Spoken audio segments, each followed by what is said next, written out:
you want from this. Try to catch me by surprise. Tell me what you wanna see. Bring me to the edge. Get me time again. You ask for miles above the world. On and on, let it burn all night. We won't even stop for the morning light. Oh, high above the clouds. On and on, let it burn all night. We keep rising up so high. Miles and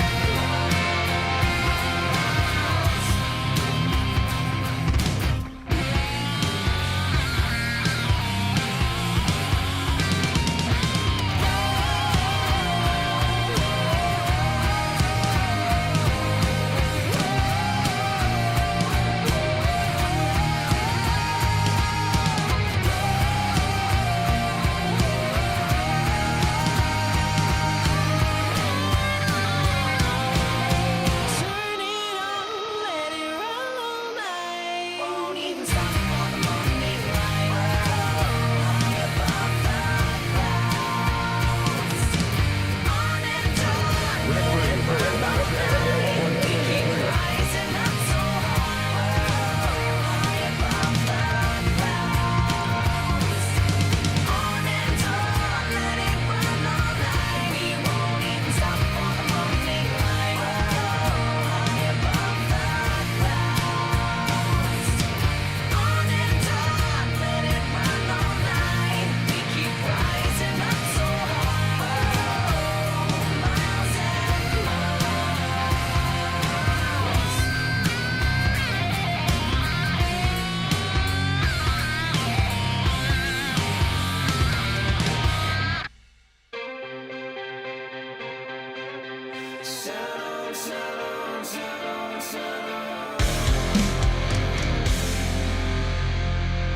my bones are hard to break. I can feel when the earth begins to shake. I've been waiting for this change. Come down below. Come down below. It's so low. We are breaking out from these chains.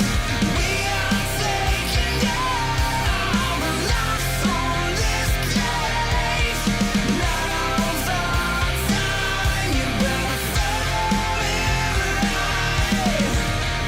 Shadows, no dark days.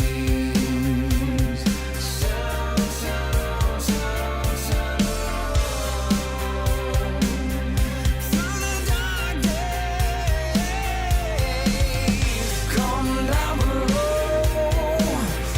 Come down below. It's so low. We are breaking out from these chains. We are taking down the locks on this cage. Now's our time. You better fall in line. Shadows, no dark days.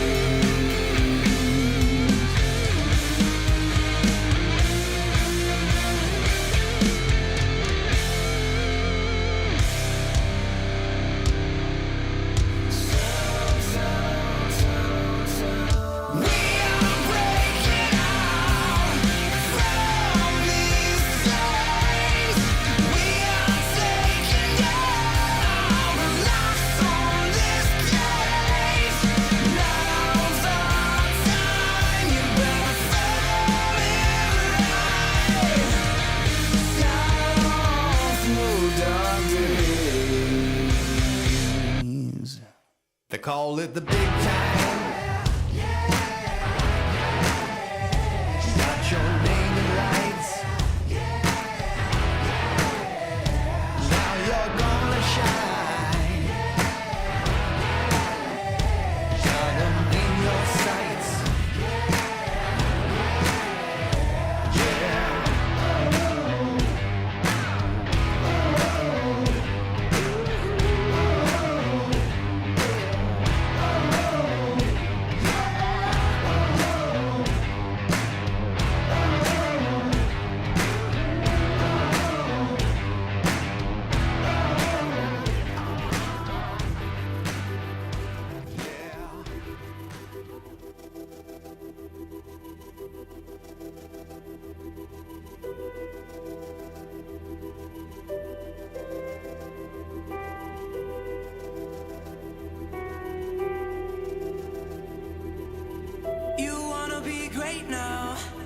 You're just trying to find a way out.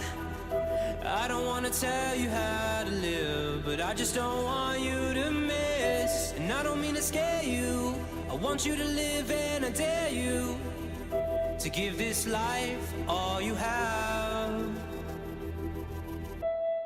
Yeah, all you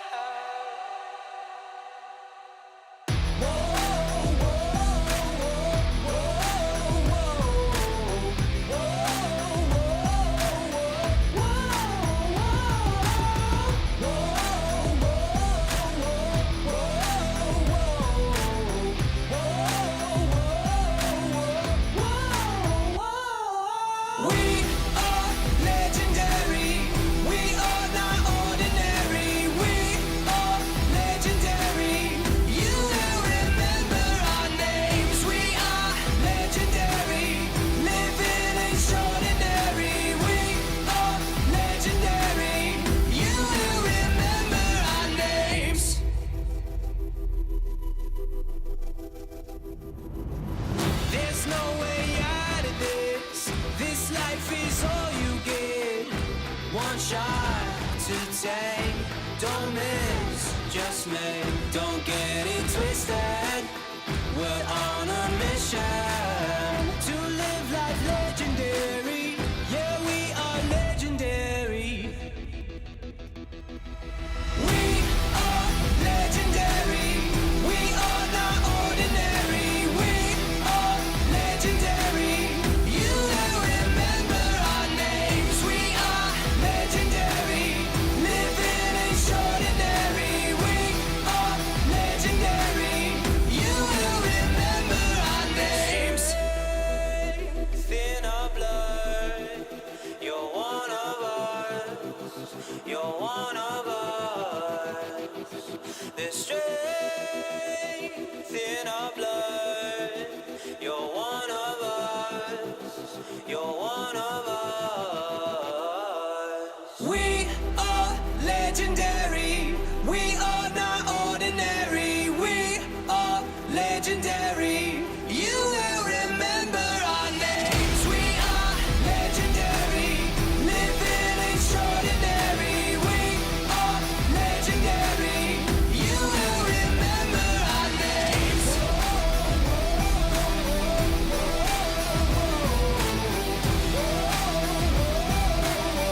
You will remember our names.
They done woke a giant up, now here I come. I ain't going nowhere, so you better run.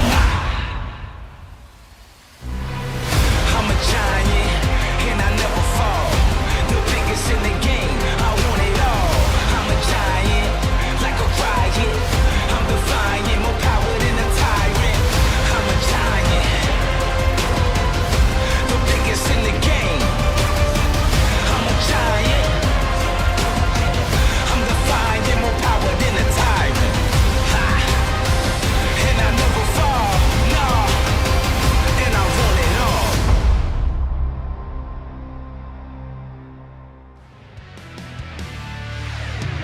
This week's Dragon football broadcast is brought to you by White's Chapel United Methodist Church, Feed Store Barbecue, Kim Bedwell Briggs Freeman Southlake, Godwin Bowman PC, The Baker Firm Fidelity National Title, Tommy Pennington Realty Group, Macero, All Star Orthopedics, Clayton and Clayton Real Estate, First Autoplex, Southlake Dermatology, CLC Roofing, Patriot Mobile, AC Pros, and Mills Wealth Advisors. Hey Dragon fans, welcome to the Carroll Dragon pregame show, sponsored by Kim Bedwell Real Estate. Now here's your hosts, Chris Blake and Robert Clayton.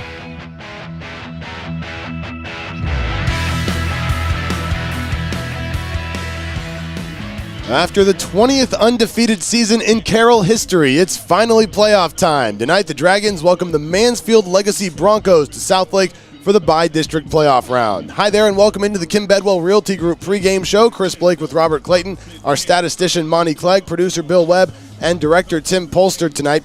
The Dragons closed out the regular season with a 48-15 win over Keller Central a couple of weeks ago and actually got to have their bye last week in Week 11. An extra week for recovery, maybe to go catch Legacy's final regular season game.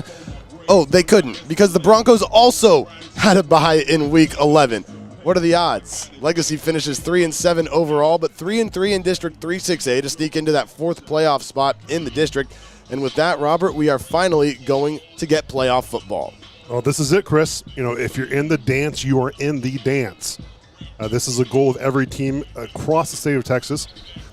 It all started back in January. All the workouts, spring football, summer workouts, fall camp. It is really a special time in Texas. There isn't anything better than Texas high school football playoffs. Mentioned both of these teams had a bye last week. We've talked to Dragons head coach Riley Dodge a few times throughout the year about not having that week to break up the regular season, and we talked to Legacy head coach Jeff Hulme earlier this week about having that bye last Friday as well. They both said they were a little skeptical of it when they first saw the schedule, but now that they're here, they're a little more appreciative. Yeah, I think on paper it seems odd, but I think both coaches enjoy the time to heal up a little bit. Also, it allowed an extra week of practice for some of the younger players, allowing more development, which, a lot of these teams going into the playoffs, this is like having an additional spring for some of these younger underclassmen. If you were a player at this point, how would you feel after 10 straight weeks, or would you rather have that bye week somewhere in the middle? I think during the season you want a bye week during the season, but I also think that having it at the end helps an awful lot too. I'm probably partial in either way, honestly, Chris. Having it during the season, I think, goes a long way just for the mental side of it. Now, for the Dragons, we got to see a team that featured a lot of sophomores and juniors who earned starting roles. It's a group that features skill players that are juniors, some sophomores starting as well. How has this young group mixed with some veteran leadership developed from August until now? Yeah, I can't say honestly that I'm shocked. This group has been performing at a very high level for such a long time. What I love seeing is develop week to week, though. The group continues to grow. Guys on offense are stepping up. The defense is developing each week, and these sophomores and juniors are a big part of that.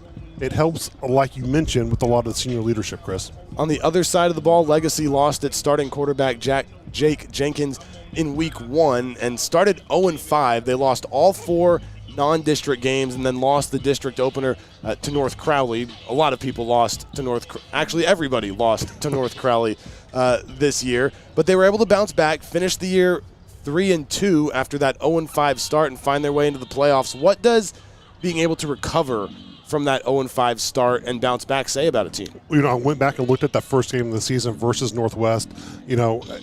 The gentleman, Jake Jenkins, he was a great player. He only played about 2 quarters, but you could see what he brought to the offense. I think as he went down, you saw the transition that took a few games for it to get underneath his belt. And honestly, Chris, you can see the talent on film. This is a team that hit stride later in the season. District wins count. In Legacy's case, they earn the right to be here. It starts with their linebackers on defense, the Sam linebacker, UNT commit, Jaden Manning, and Xander Walker, Army commit. This is the heart and soul of this Legacy team, in which you'll see Jaden, also the linebacker, at running back tonight as well. Yeah, at running back this season, he carried the ball 71 times, scored 7 touchdowns, so he got quite a bit of time in the offensive backfield. Now, for Carroll, we know year in, year out, the goals go beyond a round 1 playoff win. Goal number 2 on head coach Riley Dodge's 3 goals of the year is to practice on Thanksgiving. So that is the next step for this Carroll team, but you can't get there without winning tonight. So what kind of emotions are players feeling right now when you do get into the first round of the playoffs, especially for Dragon players who may be playing in their first playoff game? Yeah, I think it's a lot, not only for the players, but also for the parents, Chris. I got a text late last night from a Dragon parent. The son was a freshman. He was brought up onto the varsity level. He had the tradition of actually putting the Dragon sticker on the helmet, once you get moved up. And, that's not just a playoff tradition. Obviously the varsity guards already do that. But the blonde hair, the black pants, everything that comes with it, it's pretty special. Then understanding each week is win or go home. You're walking in the steps of former Dragons, which we'll talk to one of them tonight. You have expectations, but the advice is, what I would give is try not to look ahead. Take care of the moment you're in. Enjoy the moment you're in. As a former Dragon, I remember every playoff game, and it will stay with you forever. Teasing ahead to halftime, we expect to talk to Evan Brown, currently with the Arizona Cardinals, former Dragon, here at halftime. So we want to stick around for that. But before we get there, we have a lot to do to set up tonight's game. We will talk to head coach Riley Dodge, get Robert's keys to the game, get you the starting lineups. But first, we break down each team on both sides of the ball on the Kim Bedwell Realty Group pregame show on the Dragon Sports Network.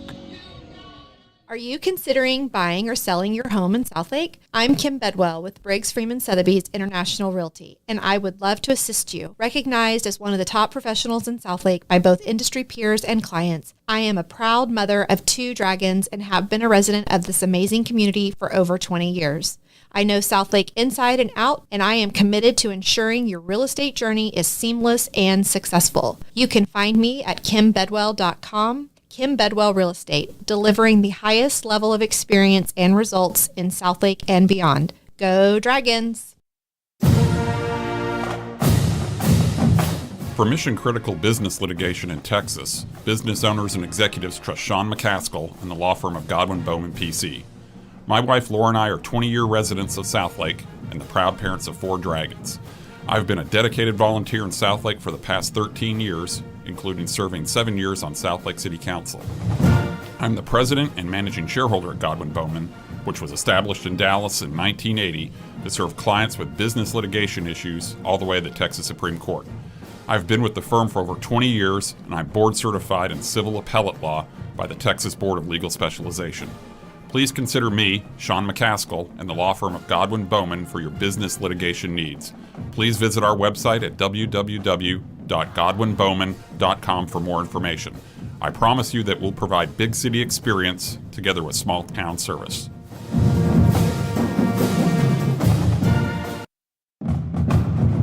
Welcome to Macero Southlake, where American life meets Mexican spirit.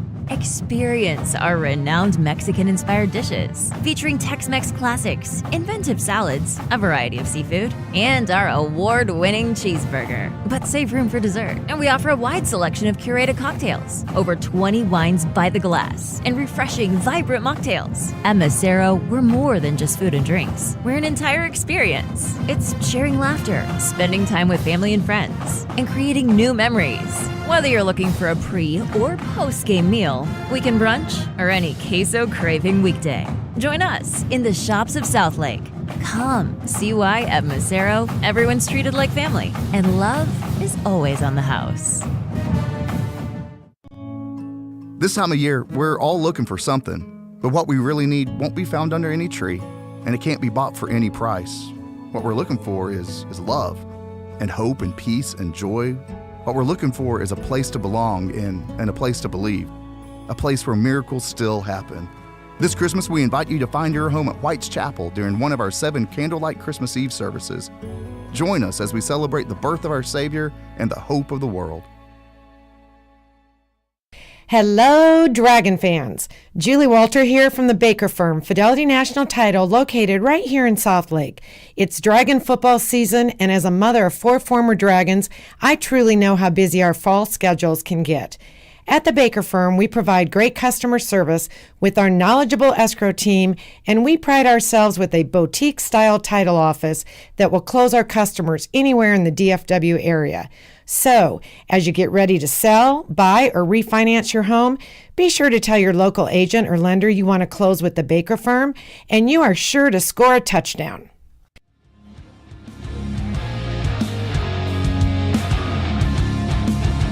Welcome back to the Kim Bedwell Realty Group pregame show as we get set for Carroll to host Mansfield Legacy in the bi-district round of the 6A Division II playoffs. If you're new to Texas high school football or just joining us this year, the playoffs are broken up into a couple different divisions. 4 teams from each district make the playoffs. Those are then split up by enrollment. 2 schools go to Division I. Those are the 2 that make the playoffs with the highest enrollment. 2 schools go to Division II. Those are the teams with the smaller enrollment at the schools. So here in District 4-6A this year, it was Carroll locking up the district, of course, but due to enrollment going Division II.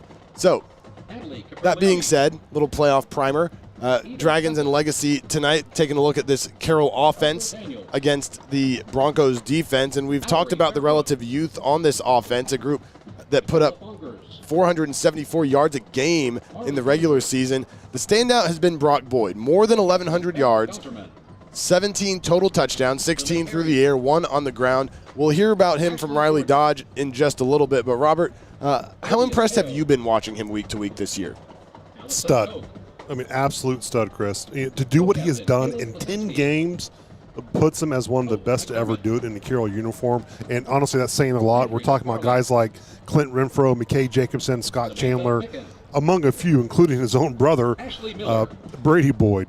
And he's only a junior. You cannot convince me there was a more complete receiver in the state of Texas than Brock Boyd, from route running to yards after catch to blocking on the perimeter. He's such a dynamic young man. Mentioned he's only a junior. The expectations next year are going to be sky high for Boyd coming in. But first, there's a playoff run to worry about. And we talk a lot, obviously, about the quarterback and the skill players because it's football and that's what typically happens. But this is an offensive line for the Dragons that has gelled with 4 newcomers, 1 returning starter this year. The Dragons have run for more than 2,100 yards behind that group. How has this group, a senior, 2 juniors, and 2 sophomores, kind of grown together since the start of the season? Well, the offensive line is such a special group, Chris. You do everything together. This is a group that has veteran leadership in JMU commit Trent Wilson. He's helped guide an infusion of youth made up of Kerry Clayton, Nathan Domrocki, Luke Wilson, and Tristan Dare. They are incredibly athletic, and you can see the bonds that have developed just within the blocking scheme. The partnership between each position has to be a tight bond. This group, more than anything, has developed that really, really well over the last few weeks. On the other side of the ball, this is a Legacy team that features a couple of linebackers who will be playing at the next level next fall. Jaden Manning will play at UNT. Xander Walker will go to Army. How do those 2 guys impact the game? Well, they have speed and they are physically gifted. They do a great job at the point of the attack, Chris. They can shed blockers and use their length for the separation. The defense is really built around them. If the defensive line can keep the Dragon O-line out of the second level, it could be a very long night for the Dragon offense.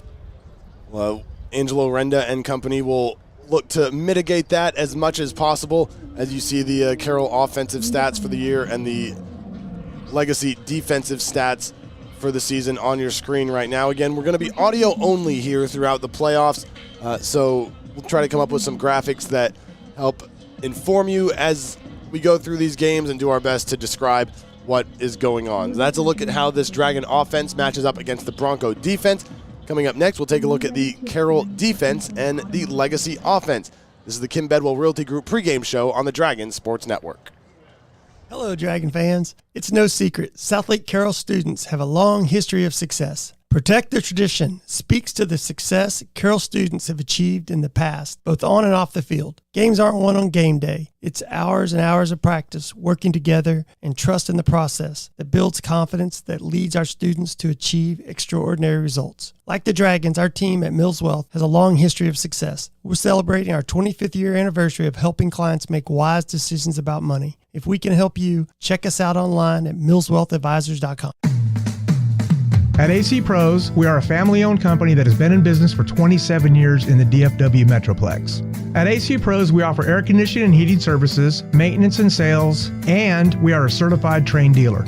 Protect against the Texas heat or the cold in the winter with attic insulation, radiant barrier, or window replacement options. Contact us today for a complimentary energy analysis and air quality test. AC Pros, online at acprostx.com. Go Dragons!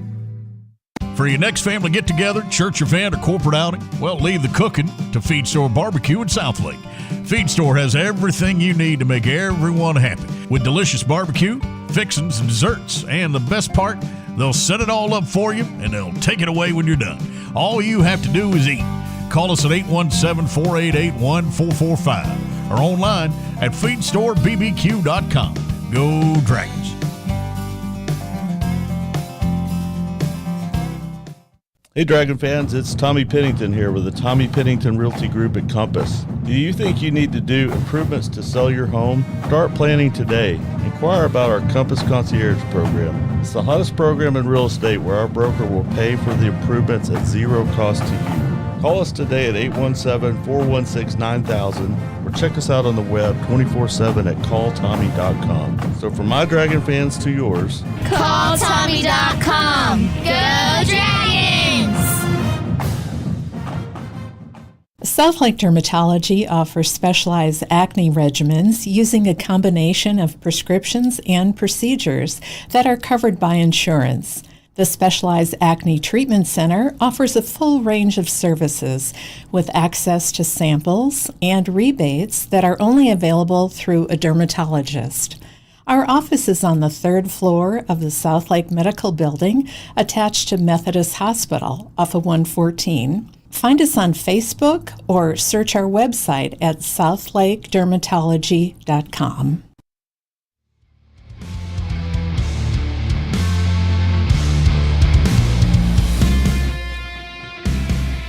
Bleached hair, black pants means it is playoff time in Southlake. The Dragons hosting Mansfield Legacy tonight in the bi-district round. Chris Blake with Robert Clayton.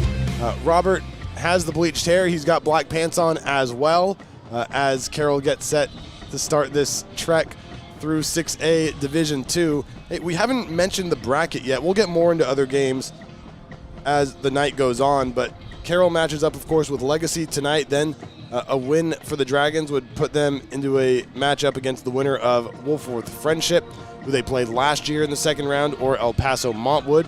The bottom half of this region features Hebron and Rock Hill. Hebron won that game easily last night, and a bit of a surprise to some, I think. 48-16, the final score, Hebron over Rock Hill. And then tonight, Bowie will take on Dallas Jesuit to see who will play Hebron in the area round. But here at Dragon Stadium, we now shift our focus to the Dragon defense and how it matches up against the Bronco offense. It's a Carroll defense, Robert, that held opponents to 18 points per game this year. very stingy against the pass especially, allowing an average of just 116 yards per game through the air. What made them so good against the pass? Well, I think it starts with pressure, Chris. The interior four, especially Davidge and Van Dorsler on the ends, and then with the development of William Chin off the edge. Chin has developed into one of the most consistent playmakers for this Dragon defense, and again, only a junior. You mentioned juniors, 8 junior starters on the defense, 3 of the seniors that started, Jack Van Dorsler, Austin Davidge, and Mateo Fedor, along with Ethan Fisher. So I guess make that 4 guys that were seniors that saw time starting for Carroll this year. But how important is it for those defensive ends to step up in the playoffs, since they've kind of been sort of the anchor of that defense this year? Well, I think you look at Austin Davidge, he has 5.5 sacks on the year. You have Van Dorsler with 3. Playmakers make plays on the biggest stage, and those are playmakers. The level of plays is different in the playoffs. There is no tomorrow. So I see these guys wreaking havoc in the upcoming rounds. They're so talented. The matchups the Dragons will see really go in favor of those 2 talented guys. Well, for the Broncos, we mentioned they lost their starting quarterback in week 1. Since then, Nathan Wilson, a junior, has stepped into the starting role, gotten them into the playoffs. Mentioned that 3-2 finish to the season to help get them here. But this is not a team that throws the ball deep very often. So what will be key for Carroll defensively?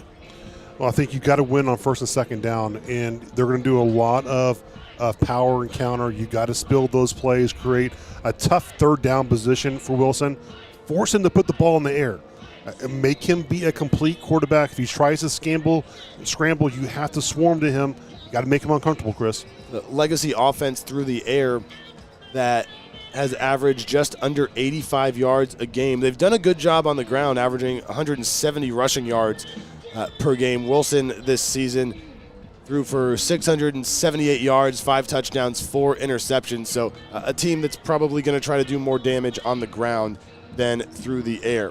So that's a look at the Dragon defense and the Broncos offense. We are counting you down to kickoff between Carroll and Legacy here on the Kim Bedwell Realty Group pregame show. And when we come back, we'll hear from Carroll head coach Riley Dodge on the Dragon Sports Network.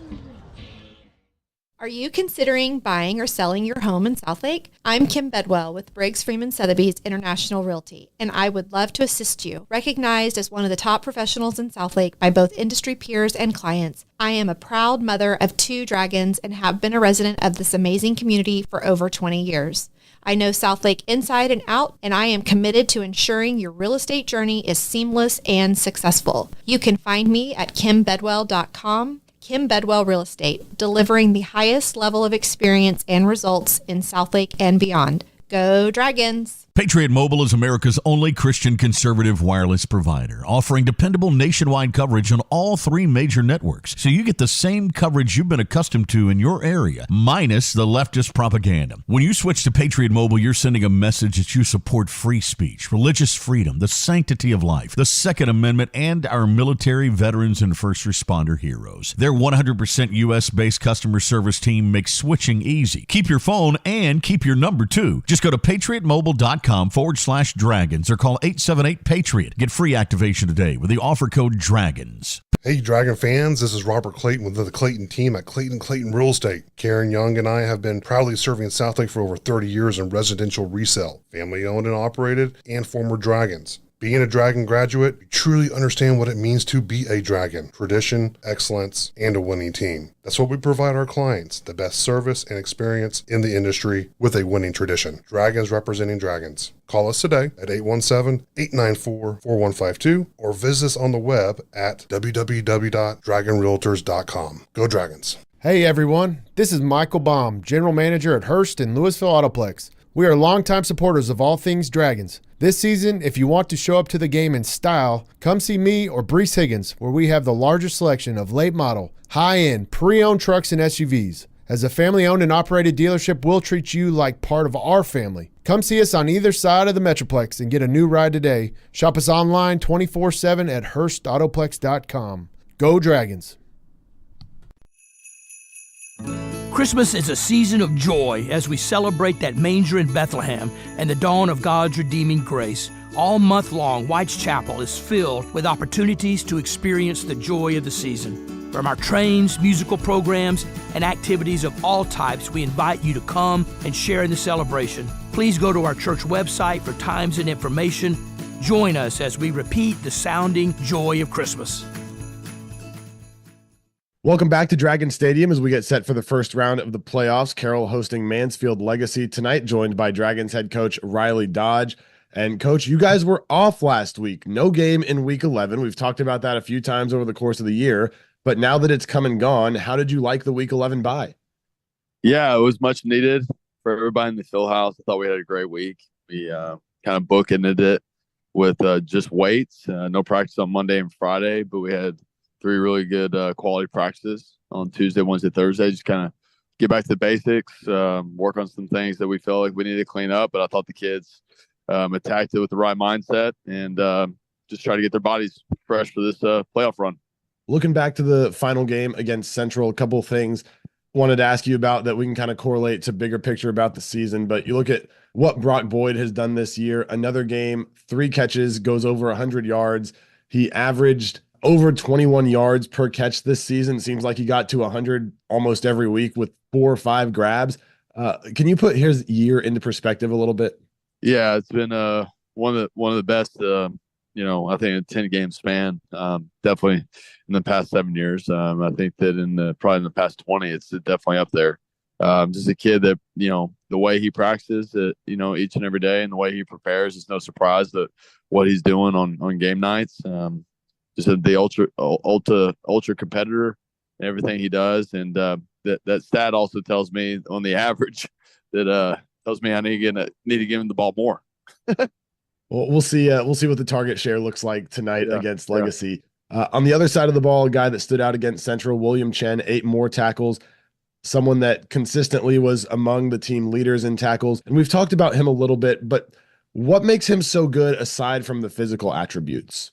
Yeah, I think the biggest thing that pops off for me is he's probably the most consistent guy we've had on defense for the first 10 games. I mean, from game 1 to the last regular season game, just the kid has the knack for the ball, understands the game. A kid that's willing to throw his body around. Not the biggest guy in the world, but he plays with great technique. And he's a physical football player. He really is. And I think he's grown into being a leader on our defense.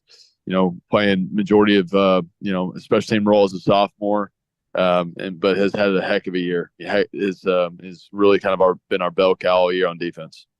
Both of the guys we just talked about are juniors, and you started a lot of sophomores and juniors on both sides of the ball this year who didn't have a lot of varsity starts under their belts. Not to say they didn't get some snaps last year, but not a lot of starting experience. So when you look at how young this group is, how have they improved collectively from August to now?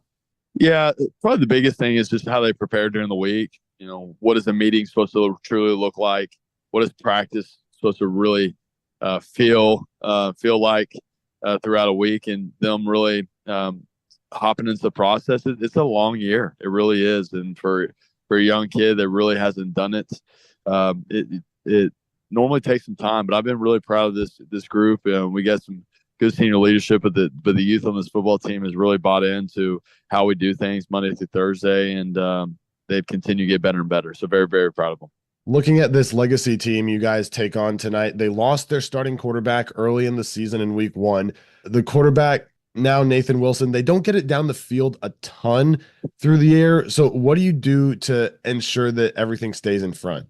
Yeah, we got to make sure that we make the quarterback a passer, and we're going to try to make him beat us with his arm, and try to take the run game away. I think that's the biggest thing for us this evening. Fly around, have great eyes. They're going to try to do some different things formationally. And I think the unique thing is we were both in a bye week during week 11. So we both had time the last week and a half to kind of prepare for this game on both sides of the fence. So, we got to stop the run, but make the quarterback a passer. On the defensive side, they're anchored by a couple of linebackers, Jaden Manning and Xander Walker, who are both going to play at the next level. How do they impact the game? Yeah, he's just really good football players. Long, athletic kids. They can really run sideline to sideline. Really, really good with their hands. I think that we have to understand where they're at all times. But kids that really, really pop off the screen when you're watching film, and our kids, definitely respect the crap out of them, and they play against some really good people in that district, and they've been very productive all year for them.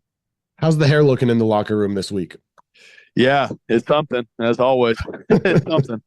No, it's a really cool tradition. When you're walking down the street in Southlake or in the hallways of the senior high or the high school, who a football player is, because you see them coming from a million miles away. So it's always kind of a shock to the system for me as the head football coach when you walk into that team meeting on Monday and the entire room has bleach blonde hair.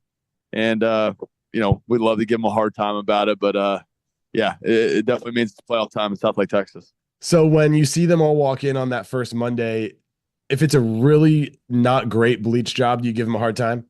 Oh, yeah, we give them a hard time. I give them a hug afterwards, but we're going to razz them a little bit. We try to give the room a little say-so on who has the worst hair in the room. And, and then that they might point someone out, and then that person points another person out, tries to get the heat off of them. So it's pretty funny. But, we got some bad-looking hairdos going on right now. All right, well, the bleach hair and the black pants are back as we get started for the playoffs tonight. Coach, thanks for the time and good luck tonight. Appreciate you guys. Thank you. Dragons head coach Riley Dodge joining us on the Kim Bedwell Realty Group pregame show. Opening kickoff between Carroll and Legacy coming up next on the Dragons Sports Network.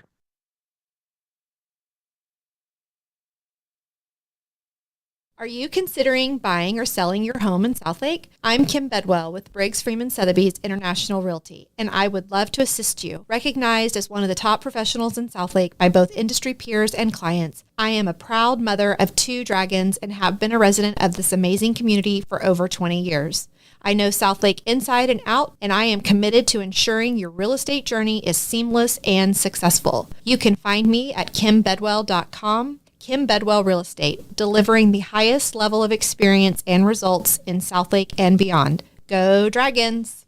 Feed Store Barbecue on Whitechapel Boulevard in Southlake's been serving up great food to Dragon fans for over 20 years. Chopped brisket, pulled pork, and their signature ribs are just some of the reasons that people in Dragon Nation love Feed Store Barbecue. Call-in orders are welcome. They'd be happy to bring it out to your car if you want them to, or your truck. Order online at feedstorebbq.com and go Dragons.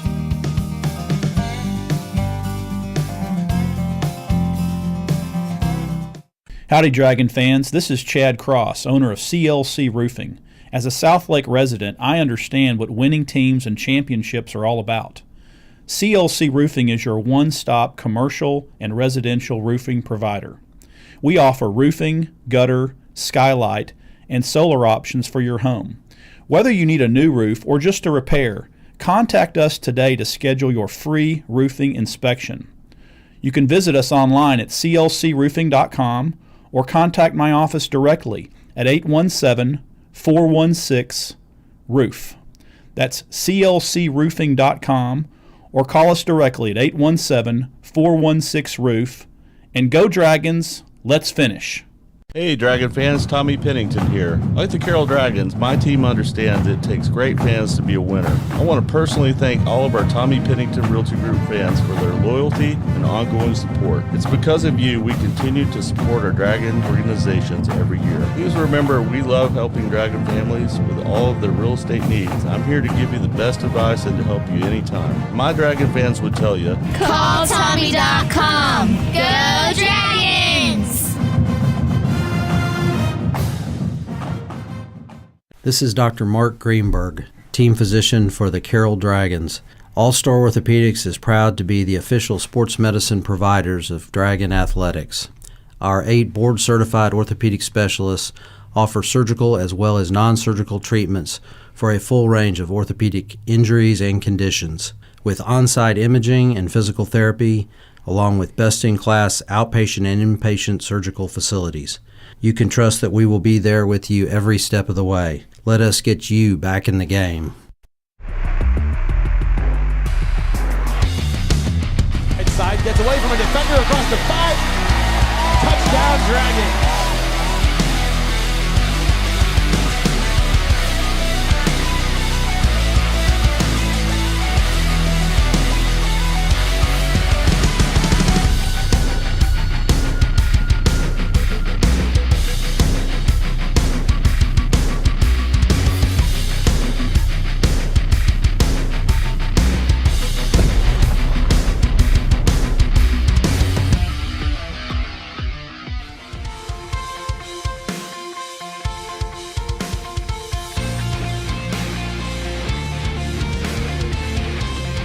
From Dragon Stadium in Southlake, it is the bi-district round of the Texas High School football playoffs as Carroll hosts Mansfield Legacy.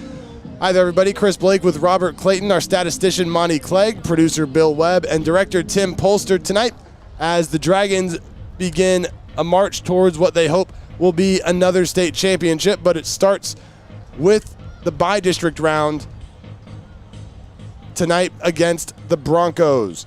Carroll, a 10-0 season to win District 4-6A, the 20th 10-0 season in Carroll history, and the 6th district title under head coach Riley Dodge in 7 years. For Mansfield Legacy, we talked a little bit about this earlier in the pregame show, but if you're just joining us, this is a team that started the year 0-5, lost its 4 non-district games to Northwest, Chisholm Trail, South Grand Prairie, and Rockwell Heath before losing to North Crowley in their district opener, of course, one of the best teams in the state, but then finding a way to bounce back, go 3-2 to finish 3-3 in district play and sneak into the playoffs in that 4th spot. They are under head coach Jeff Hulme in his 4th year with the Broncos, his 22nd year overall as a head coach. And Robert, he was really proud of the way said his team didn't get down after starting 0-5 and still found a way to go 3-2 the second half of the year and sneak in here. Well, I think you have to be right, because you start in the year 0-5, that can really put your own team just in a bad mental place. And be able to come back within district, get 3 wins, and get yourself into the playoffs, to save a season, it's a pretty good job by a team. And that shows really by some of that senior leadership and, just that culture overall at Legacy. Culture-wise, on the Carroll side, we talk a lot throughout the year, and especially this time of year, when we know what the ultimate goal is for a Carroll Dragon football team. But what's the key to compartmentalizing things and continuing to take it a week at a time, especially once you get into tournament time? Well, there's a lot of noise out there, right? Every year is, are you going to be a state champion? Are you going to go the distance? And for these kids, it's a lot of pressure, but they got to take it a game at a time. And Coach Dodge does a great job of just keeping the kids grounded, looking at the 1 week ahead of them, and that's what you're focused on. That's what you're going to attack. You get through that week, you move on to the next. Well, the Dragons have just taken the field here at Dragon Stadium. Again, we are audio only tonight due to UIL playoff video rights. So it'll be just the lovely tones of Robert and myself over the next couple of hours for you as we take a look at the starting lineups for tonight's game. And we will start with the Carroll Dragons starting lineup, the offensive backfield, the quarterback Angelo Renda, who this season threw for more than 2,300 yards, 28 touchdowns, 5 interceptions, also ran for 250 yards and 6 touchdowns. Davis Penn, 836 rushing yards, 14 touchdowns, also added a receiving touchdown. And Christian Glenn, who became the second back midway through the year, rushed for 160 yards and 1 touchdown. And I think Christian Glenn is an integral piece, and we've seen flashes of him, and we've talked about him a lot on the broadcast over the past few years. But I will tell you this, Christian Glenn is a play away from being a true breakout player in this offense. You get him in the open space, he can run, he's fast, and he is a powerful player. The receivers that Renda will have the opportunity to throw to tonight, the tight end Jacob Bobrowski, and then receivers Brody Knowles, Caden Mackey, Blake Gunter, and Brock Boyd. We thought Luke Jacquemart might be back for tonight's game. He was dealing with an injury. He's recovered from the injury. However, got a little illness that is keeping him out 1 more week, and head coach Riley Dodge said we expect to see him back soon. Yeah, and he's going to be a huge addition back to this receiving core that's getting that experience. You're looking at Brody Knowles, a guy who just got a TCU offer. He's been a standout sophomore year. Blake Gunter, we've talked about him so much, just what he brings to the table as a Swiss Army knife. Bromkowski, phenomenal job just blocking. And then, Brock Boyd, you can't say enough about Brock Boyd. They got Caden Mackey as well. Just a tremendous job this receiving corps has done so far.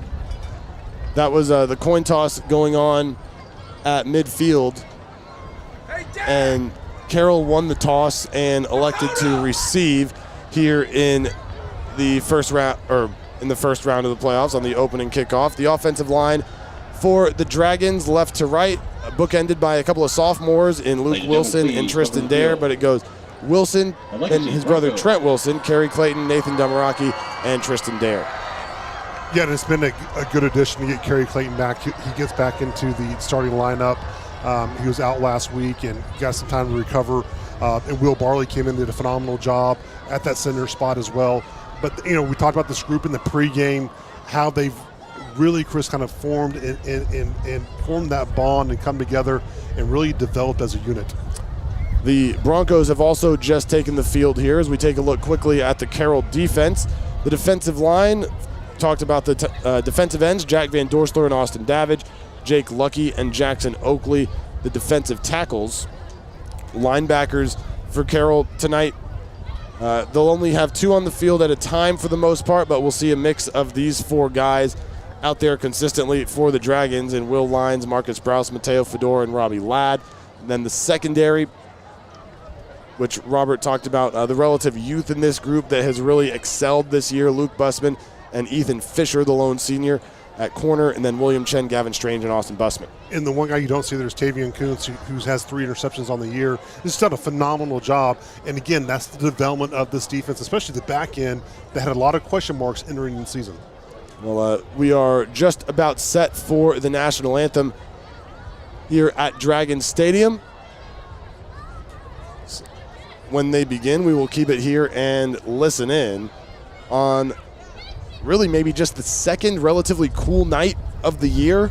We had that, what the kids were calling the fake fall in like late September, early October, where we had a week that was a little on the chilly side, but 64 degrees here just before 7 o'clock.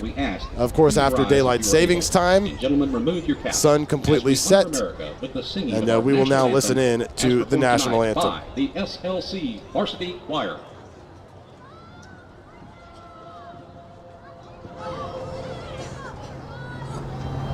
Oh, say, can you see by the dawn's early light what so proudly we held at the twilight's last gleaming, whose broad stripes and bright stars through the perilous fight o'er the ramparts we watched were so gallantly streaming, and the rockets turned the bombs bursting in air gave proof through the night that our flag was still there.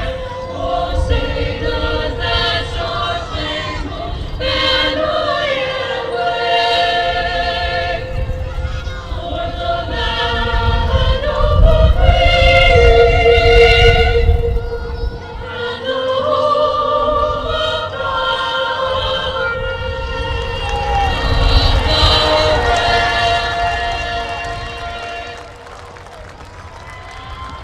The SLC choir performing the national anthem here before the game tonight, and it included one of the players,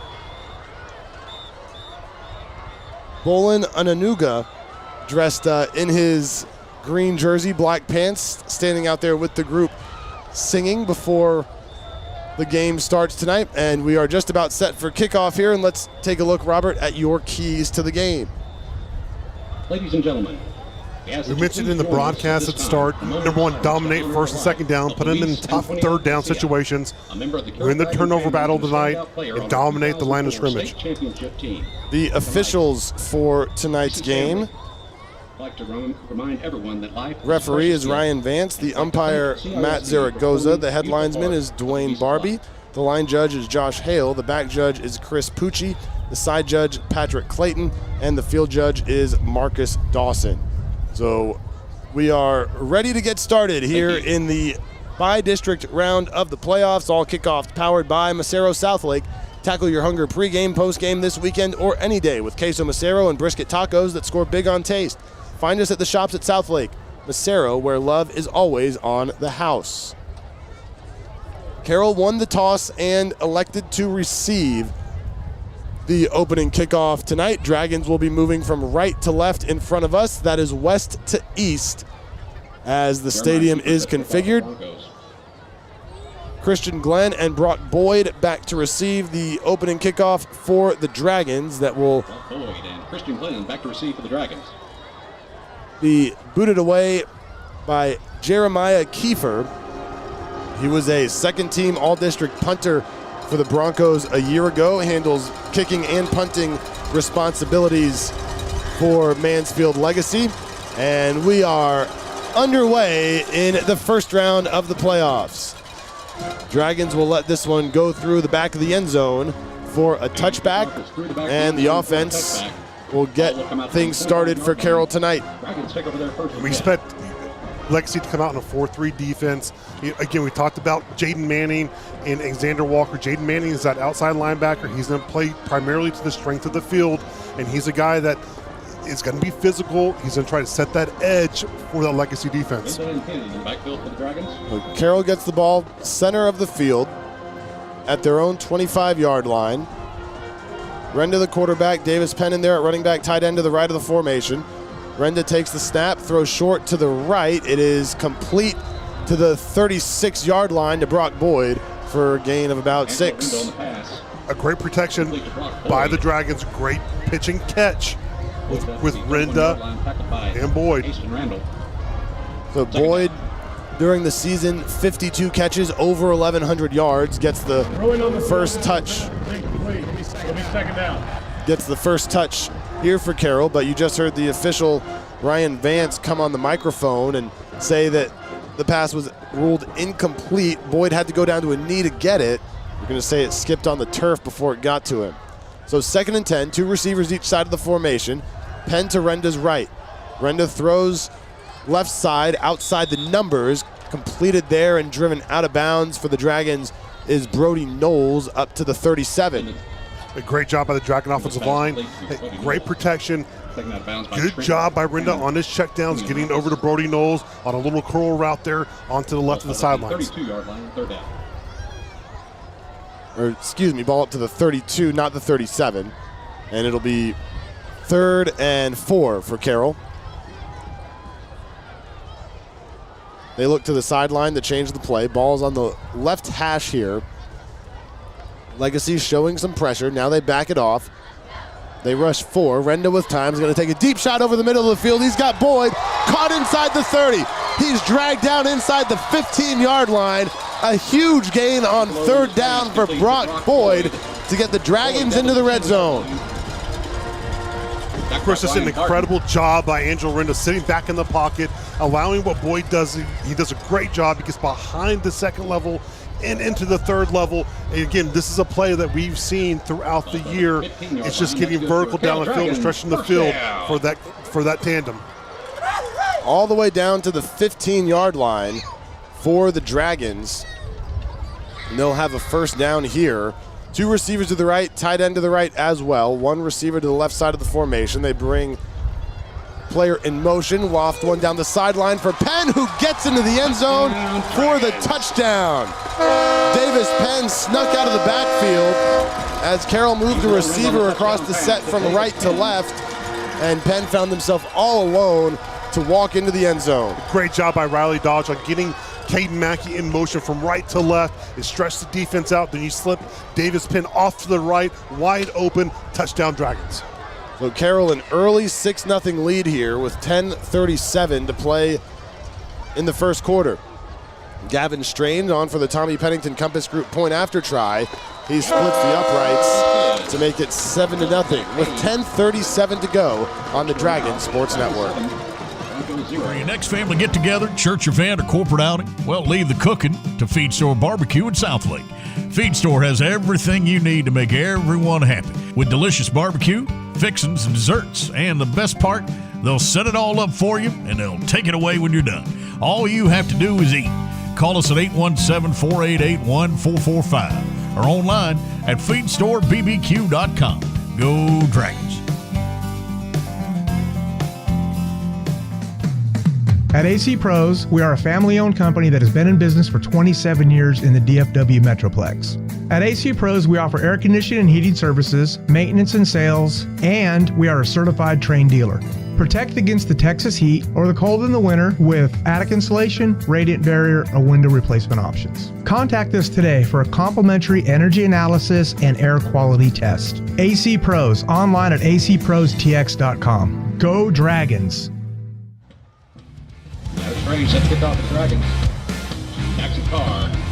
Dragons go 75 yards in a minute 23 to take a 7-0 lead over Legacy in the first quarter of this bi-district playoff game. The Macero kickoff, fair caught at the 9-yard line by the Legacy returner.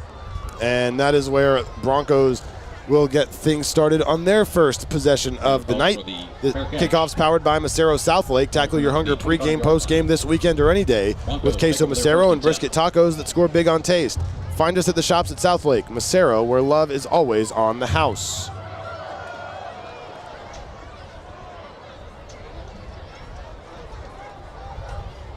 Ball marked at the left hash. And again, the quarterback, Nathan Wilson, a junior. They have a receiver going in motion from the right to the left of the formation. Running back in there to his right is J.J. Harrison. And flag comes out. Legal substitution, offense. 12 men in the formation. 5-yard penalty, still first down. So before they snap the ball for the first time tonight, Legacy called for 12 men on the field. Backs them up 5, 1st and 15 from the 20. Got a 2 tight end set here. They keep it on the ground on first down. Harrison running left side. Gets maybe a yard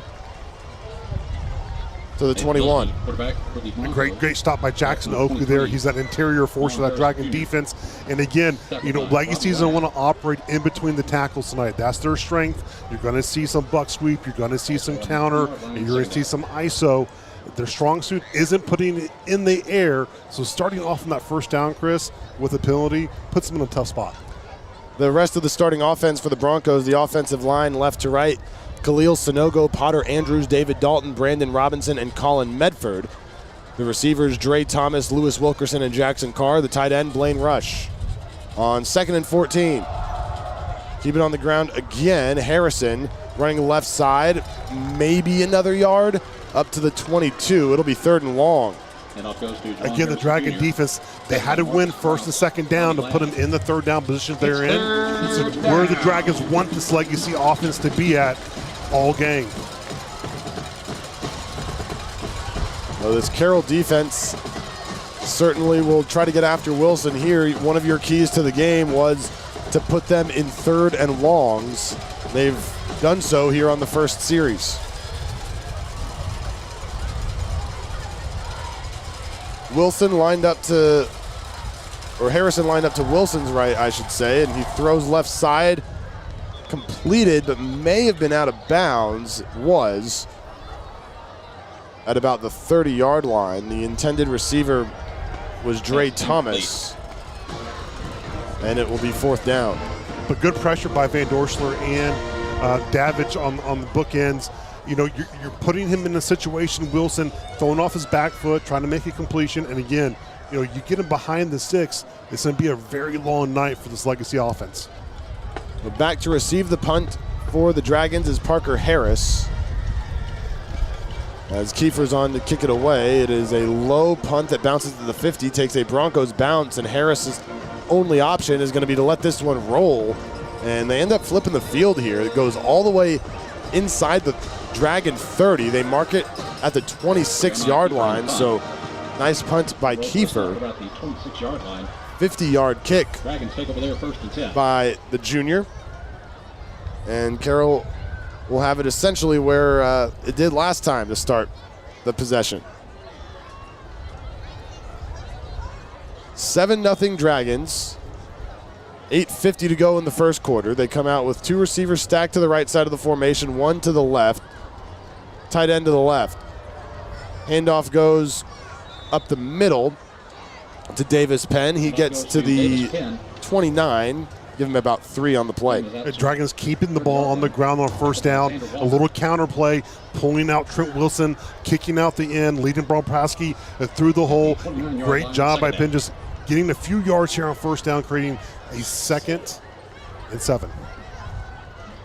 John Mark Fraga, the tight end of the game, on the right side of the formation. Renda rolling out here on 2nd down, under pressure, throws right sideline, and it is going to be complete, just shy of the sticks. Brock Boyd on the reception, up to the 35. Yep. Angel Renda with a design little rollout to the right. Great strike. Brock Boyd coming back for the ball. Now 3rd and 1.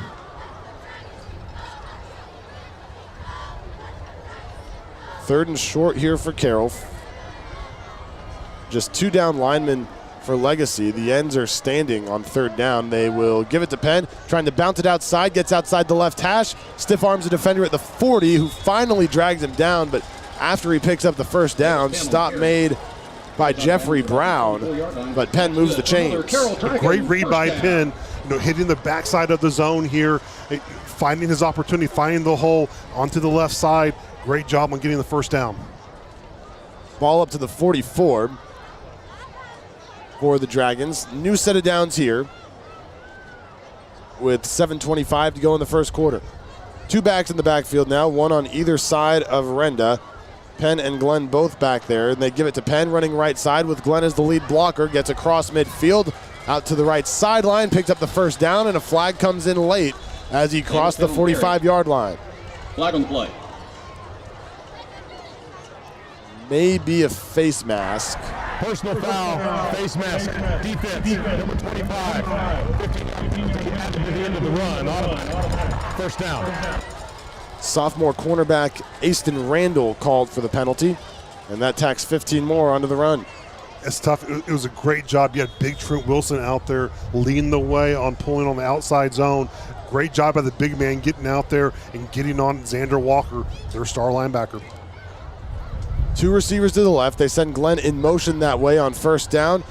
Renda throws left side looking for Glenn, but it was a little short. Falls incomplete. Hit it for Christian Glenn. Antonio Mathis, coverage for the Broncos. Tony Mathis, the senior corner in coverage. The rest of this Broncos defense, the line. Kola Oladinde, the senior defensive end, had 3 sacks this season. The other end, Donovan Ross, tackles Kiston Odom and Colton Brown as Renda throws on 2nd down out to the right sideline. It's complete there and close to the 1st down marker for the Dragons goes Brock Boyd, his 2nd catch of the night. And again, another call by Riley Dodge, getting Christian Glenn in motion, clearing it out. He clears and goes vertical. Boyd steps back on the right sideline. Great pitch and catch, creating a very small 3rd and 1. Last time the Dragons had this 3rd and short, they kept it on the ground to Penn. They leave it in the hands of Renda this time. He fakes it to Penn, trying to get outside to the left, is dragged down at the 19-yard line, and they're going to move the chains. Renda got a yard, and that's all he needed. Again, Renda's opportunity, doing it on the ground. We've seen that development over the course of the year, and he is a weapon by doing that. Great job by the young man getting the 1st down. This drive looks fairly similar to the last one for the Dragons, minus the big play to Boyd.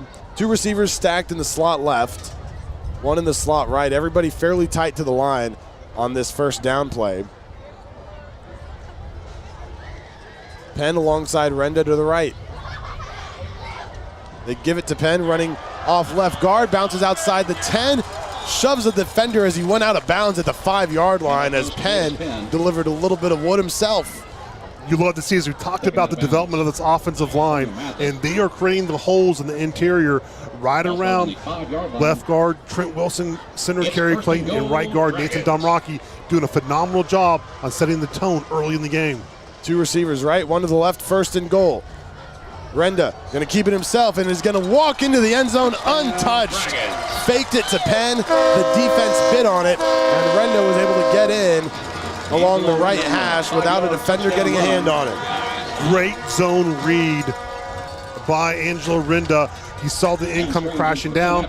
He pulls the ball and goes right off the right side off of Tristan Dare. Tremendous job on this series and execution for the Dragon offense. That makes it 13-0 Carroll with under 6 minutes to go in the 1st quarter as Gavin Strange converts the Tommy Pennington Compass Group point after try. 5 minutes, 45 seconds to go in the first quarter. The score is Carroll 14, Legacy nothing on the Dragon Sports Network. And another touchdown brought to you by our touchdown. For mission-critical business litigation in Texas, business owners and executives trust Sean McCaskill and the law firm of Godwin Bowman PC. My wife Laura and I are 20-year residents of Southlake and the proud parents of 4 dragons. I've been a dedicated volunteer in Southlake for the past 13 years, including serving 7 years on Southlake City Council. I'm the president and managing shareholder at Godwin Bowman, which was established in Dallas in 1980 to serve clients with business litigation issues all the way to the Texas Supreme Court. I've been with the firm for over 20 years, and I'm board certified in civil appellate law by the Texas Board of Legal Specialization.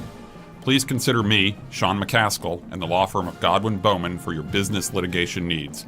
Please visit our website at www.godwinbowman.com for more information. I promise you that we'll provide big city experience together with small town service.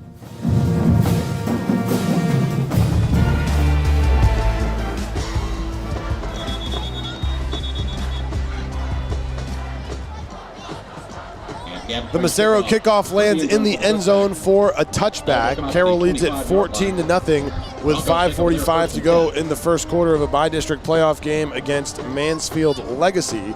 All kickoffs tonight powered by Massaro Southlake. Tackle your hunger pregame, postgame, this weekend, or any day with queso Massaro and brisket tacos that score big on taste. Find us at the shops at Southlake. Massaro, where love is always on the house. So Legacy went 3 and out on its first offensive possession. Nathan Wilson trying to get this offense to a first down here. And they've got Jaden Manning in there at running back now, and he gets it on first down, running up the gut for a gain of 9. Again, Jaden Manning, they're one of their stud linebackers committed to UNT. He plays both ways, and he's actually a very dynamic runner. You're going to see him an awful lot this game. He can get back in the second level, and he can get there quick. The seniors played both sides of the ball, carried 71 times. Starter J.J. Harrison carried 155 times. Manning stays in there at running back, gets it on second down, churning his legs forward right up the gut again, trying to move the sticks, and he will pick up a first down, 2 more yards there for the senior. Good job by Jake Lucky and Austin Davich on only allowing just a few yards, even though they got the first down. They're going to have to really pin up on that defensive line and stop this Legacy offensive line on getting the movement. It's a bigger group that they're seeing tonight on this offensive line from Legacy. You can see the power that Manning runs with, why he's going to play at the next level. They give it to him on a third straight play, makes one man miss, gets back to the original line of scrimmage, and then picks up a yard. And on the stop for the Dragons, good for about a yard, tackled by Marcus Browse. Marcus Browse, Carroll's leading tackler among the linebackers this year. Again, you'll see this Brandon Robinson, the right guard. He comes into a power play, pulling to the left, into the gap. The Dragons have to do a great job of spilling any type of powers and counters. They did a great job on that play, on shutting down that play. Manning has this series at running back, 2 tight ends, some movement up front, and flags fly.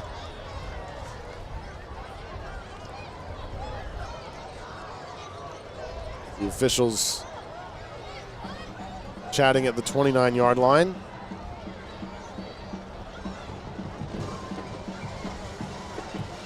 Movement on both sides, just a matter of who went first.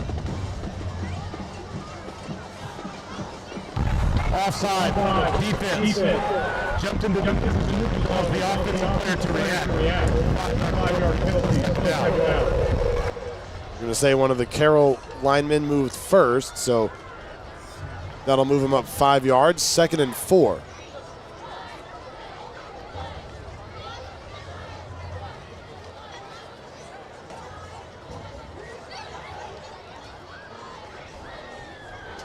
Still the 2 tight end set for Legacy from left hash. Wilson will throw left sideline, and it's too high. Leaping forward over there was Dre Thomas, but it falls incomplete. You'll see this from Nathan Wilson from time. not the most polished passer. Had an open Dre Thomas there on the sidelines. You got to deliver that if you're Legacy. You got to make those conversions into the first downs. You don't want to live in this third down area. Thomas, the son of offensive coordinator Aaron Thomas, had 22 catches for 205 yards, a couple of touchdowns on the season. They bring a fullback into the game here on third down. Manning in the backfield. Xander Walker in there at fullback. They give it to Manning, trying to power through to get to the first down marker, and he's not going to get there. He's tackled at the 44-yard line, and it is going to be 4th and short. Again, a buck sweep to the right with Potter Andrews, the left guard, and the right guard, Brendan Robinson, pulling through on that right side, trying to get out in front of the Jaden Manning. A great job by the Dragon defense on shutting that down. They're going to go for it here on 4th down. Big play for both sides. Give it to Manning. He's going to be hit at the line of scrimmage and not going to get there. Legacy turns it over on downs. The Dragons were ready for it right up the middle. May have even lost a yard on the play. Chris, we talk about spilling those big plays and what the Dragon defense has to do on third down. Tremendous job by Van Dorsler getting inside, getting the penetration, and stopping the ball carrier in the backfield for a loss. Great job by the Dragon defense. Carroll takes over with 3:08 to go in the first quarter, leading 14-0. And is that just a case of Jeff Hulme knowing that you got to be able to score with the Dragons occasionally if you're going to stick around in this game? Well, he can't get in track meet with the Dragons. He's not going to win. So you've got to take an opportunity. You got to take a shot. And with that type of down and distance, you're going to try to do it. So I don't fault him for doing that, but big play by the Dragon defense. So Carroll ball at the 42. Renda gives it to Penn, bounces it outside to the left, tackled right at the 40-yard line. Flag comes in at the end of the play. He got up to the 39 to pick up about 3. Came from downfield from a distance away. Holding offense, number 68. 10-yard penalty from the previous spot. Replay. First down. Trent Wilson, the senior left guard, called for the hold there. Backs him up. Well, Chris, if we can't see it and the listeners can't see it, it didn't happen, right? Set the game clock to 2 minutes and 42 seconds, please. 2:42. Thank you. They add 10 seconds to the clock. Dragons leading 14-0 as we tick down towards the end of the first quarter here. In case you're wondering what else is going on in Carroll's portion of the 6A Division II bracket, Friendship is beating El Paso Montwood 42-0 late in the first half of that one. So if Carroll pulls away with this one, could be a rematch in the second round last season. As on first down, Renda throws right sideline. It's caught by Boyd at the 40-yard line. Got all of it back, and then a couple more on first and long. Again, Mansfield Legacy, they play this cover 2, and they play these soft corners. It allows the Dragon receivers, especially on the end of the routes, to get a little bit more cushion. And on that comeback route, great job by Angelo Rendo delivering a strike to Brock Boyd. 2nd and 9 on the right hash. 2 receivers left, 1 to the right. Penn in the backfield. Renda looks to throw. Flushed out of the pocket, still on the run, floats it down the left sideline to Penn, but he landed out of bounds as he made the reception. Pass goes out of bounds. So it'll be 3rd and 9. Boyd, by the way, already 5 catches for 77 yards tonight. Getting it going early. Just explosive. We talked about how explosive Brock Boyd is and just his route running ability. And you're playing the defense, Chris, that's, they're playing soft on the edges here and giving up a little bit of room to try to prevent those type of plays. 2 receivers each side now. Glenn, the running back, to Renda's left. Angelo will pass here. Has time in the pocket, throws down the right sideline looking for Boyd, and it is incomplete. Knocked away by Aston Randall. Randall defending. Randall loved what he saw. He saw one-man coverage on Brock Boyd, and he knew, hey, if he can get a little step on there on the right hash, and get him down the sidelines and maybe get him over the top. But again, that's something that continues to see that Angelo Renda's going to go for those type of strikes. And Riley Dodge is going to go for it on 4th down. 4th and 9 from the 41. And a hard count. They had movement up front. He's got a free play down the left sideline. Knowles is there, but he was out of bounds when he came down with it. But flags flew. It's just a matter of who moved first, and they signal offsides. Number 51, 5-yard penalty, replay, 4th down. Donovan Ross, the senior defensive end, jumped early, and that makes it a little bit of a shorter 4th down try for the Dragons. Excellent hard count by Angelo Renda.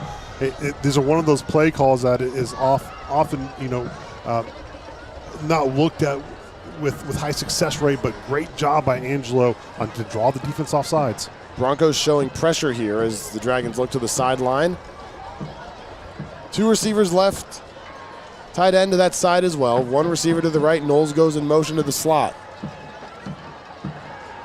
Now they motion him back out wide. Renda gets the snap, turns, tosses to Penn. The ball was low and falls incomplete. So now Carroll turns it over on downs after getting the 4th down stop against the Broncos on the previous possession. It was a great job on bringing Knowles in motion. A great rollout. It faked the defense, and he had Penn there open with a lot of green and a lot of Dragon offensive linemen out there to block for him.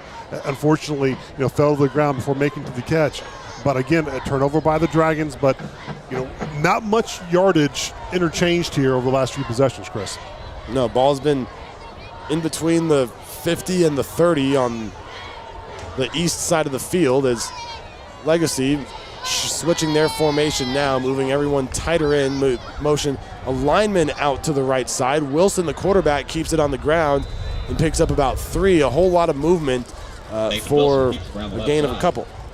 Again, great job by the Dragon defense on staying home on these power plays. They're coming in and attacking these offensive linemen and doing a great job at the point of the attack and only allowing just a few yards to these big offensive linemen carrying out those power plays. Wilson picks up about 2 yards there. 1:20 to go in the first quarter. Dragons leading 14-0. On 2nd and 8 from the 38. Carroll brings a 5th rusher. Wilson rolling out under pressure, throws across his body, midfield, caught at the 49-yard line. Going out of bounds there was number 7, Jackson Carr, senior wide receiver. Again, a good rollout by Nathan Wilson with pressure in his face from William Chen, and delivers a strike to Jackson Carr to get a 1st down for this Legacy offense. Well, I believe that's just the 2nd 1st down for the Broncos so far tonight. Have a new 1st and 10 from their own 49. 2 receivers to the left. They give it to running back up the middle, may have lost a yard. And up goes number 21, John Bassett. Great job by Zach Hayes and Marcus Browse. And again, coming up and spilling the play and allowing the guy over the top to make the play in Browse. Great sacrifice by Zach Hayes. Give it to John Bassett on the play. Seen a different running back in for each series for the Broncos. Harrison, the first possession, then Jaden Manning, and now John Bassett. 2nd and 11 at the 48. 2 receivers right side, 1 to the left. Wilson will throw, tosses it over to the middle, complete to the tight end at the 40. Inside the 35 goes Blaine Rush, the senior tight end, to move the sticks. Again, William Chen came in on the blitz, a bit on the fake to the running back. Great strike to Nathan Wilson, to Blaine Rush, the wide open tight end. Big game for the Legacy offense. And that will be the final play of the first quarter. The clock ticks down to 000 on the scoreboard. At the end of the first quarter. And we will take a quick break. At the end of 1, the score, Carroll 14, Legacy nothing on the Dragon Sports Network. Keystone Church. Howdy, Dragon fans. This is Chad Cross, owner of CLC Roofing. As a Southlake resident, I understand what winning teams and championships are all about. CLC Roofing is your one-stop commercial and residential roofing provider. We offer roofing, gutter, skylight, and solar options for your home. Whether you need a new roof or just a repair, contact us today to schedule your free roofing inspection.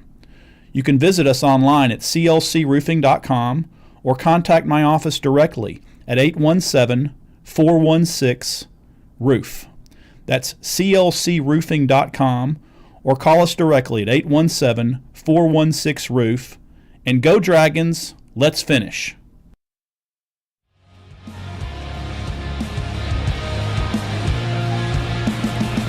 Start of the second quarter, by-district round of the playoffs, 6A Division II. Carroll hosting Mansfield Legacy at Dragon Stadium tonight. Great night for football, temperature in the low 60s as playoffs get started around the area.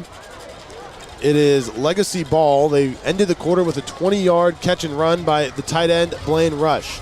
2 receivers left, 1 to the right. On first down, Wilson will throw. He's going to take a shot at the end zone. For Thomas, throws it up. It is nearly intercepted, or was it picked? They're going to say it was intercepted by the Dragons. There was help coming over the top for Carroll. And I think it was Austin Busman that came up with the INT for the Dragons. Great job by Gavin Strange. That is a tough play, Chris. When you're throwing it right down the middle, one-to-one coverage, you're just trying to find out where the ball is going. Great concentration by the young man coming up with the interception. Great job by the Dragon defense. Again, creating that turnover. First pick of the year for Strange, and a momentum killer for the Broncos, who ended the quarter with a big chunk play of 20 yards to the tight end. They want to take a shot to open quarter number 2 and turn it over. Wilson's 5th interception of the year. Carroll comes out with the ball at the 20, 2 receivers to each side. Renda, quick drop, throws left side complete to Knowles, out of bounds at the 26, 6-yard gain. Again, a quick strike from Renda to the left side to Knowles on a comeback route. Great job picking up about 5 yards, 6 yards on first down. Put the tight end back into the game now. 3 receivers on the field for the Dragons, though Gunter lines up in the backfield. Sort of an H-back. They motion him left to right. 2 receivers out wide to the right side. And we're going to get a flag. Offense, number 89, 5-yard penalty. Remains second down. Bobrowski called for the false start. Back him up 5. 14 seconds into the second quarter. Carroll leads 14-0 over Legacy.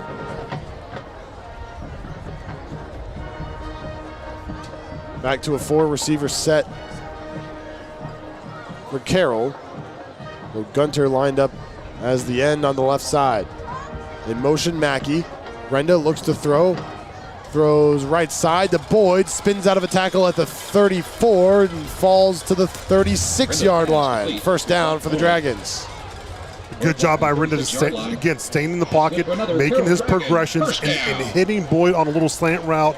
You had receivers coming in across the middle. You had Boyd going in the slant. Great pitch and catch. Another 1st and 10 from the 36. Renda will throw again. Finds Boyd again at the 41. Shoved out of bounds by Randall, right where he made the catch. Picks up 5 more. Again, you're seeing this type of timing. These quick throws by Renda to Boyd. Very quick, by less than 3 seconds, right out of the pocket. Second down.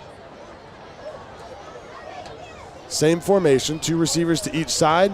Gunter moving right to left across the set for Carroll. 2nd and 5 from the 41.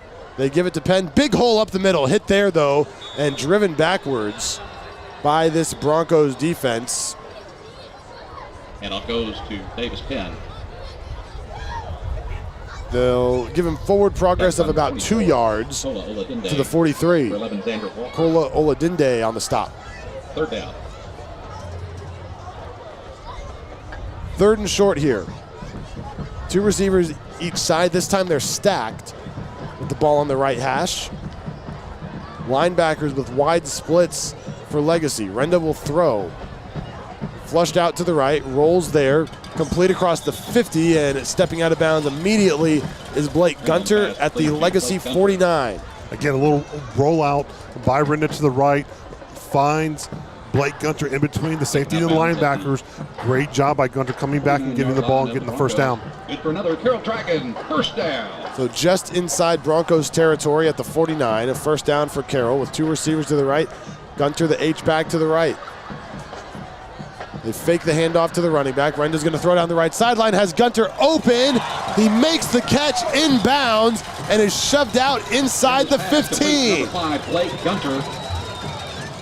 Great protection by the Carroll offensive line, and you have Renda standing back there delivering a pass where only Blake Gunter could catch it. Great job by the young sophomore catching it in his stride. It's first and goal. Huge play by the Dragon offense. It's more than inside the 15. 40-yard gain for Gunter on the reception. Now it's first and goal from the 9.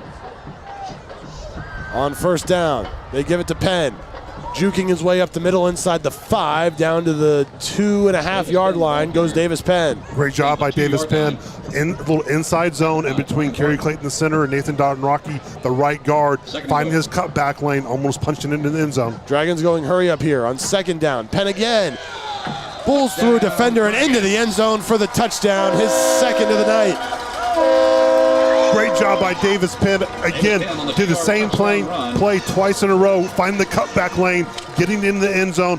Powerful running by Davis Penn. Penn on the season now with 16 rushing touchdowns, 17 total. And the Tommy Pennington Compass Group point after try by Gavin Strange out of the hold of Zach Hayes is up and through. With 9:46 to go in the second quarter. It's Carroll 21, Legacy nothing. You're listening to the bi-district round of the playoffs on the Dragon Sports Network. Welcome to Macero Southlake, where American life meets Mexican spirit.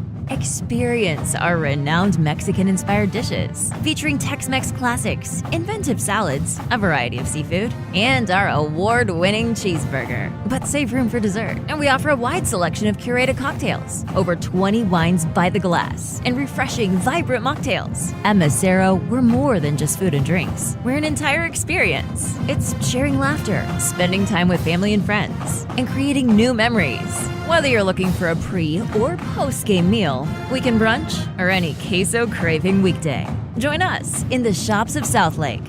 Come see why at Macero, everyone's treated like family, and love is always on the house. Gavin Strange set to kick off. 21-0 Carroll over Legacy. 9:46 to go in the second quarter. The Dragons scoring on a 6-play, 80-yard drive that took 2 minutes and 6 seconds off the clock and ended in a 2-yard Davis Penn touchdown run. The Macero kickoff off the foot of Gavin Strange is going to be caught in the end zone and knelt down for a touchback. Kickoffs powered by Macero Southlake. Tackle your hunger pregame, postgame this weekend or any day with queso Macero and brisket tacos that score big on taste. Find us at the shops at Southlake. Macero, where love is always on the house. And after the touchback, about the 25-yard line. In case you're wondering about next week, still in the second quarter. Friendship leading El Paso Montwood 63-0. Wow. Trip out west in the cards potentially for the Dragons next week as Wilson on first down throws into the flat on the right side. Catch made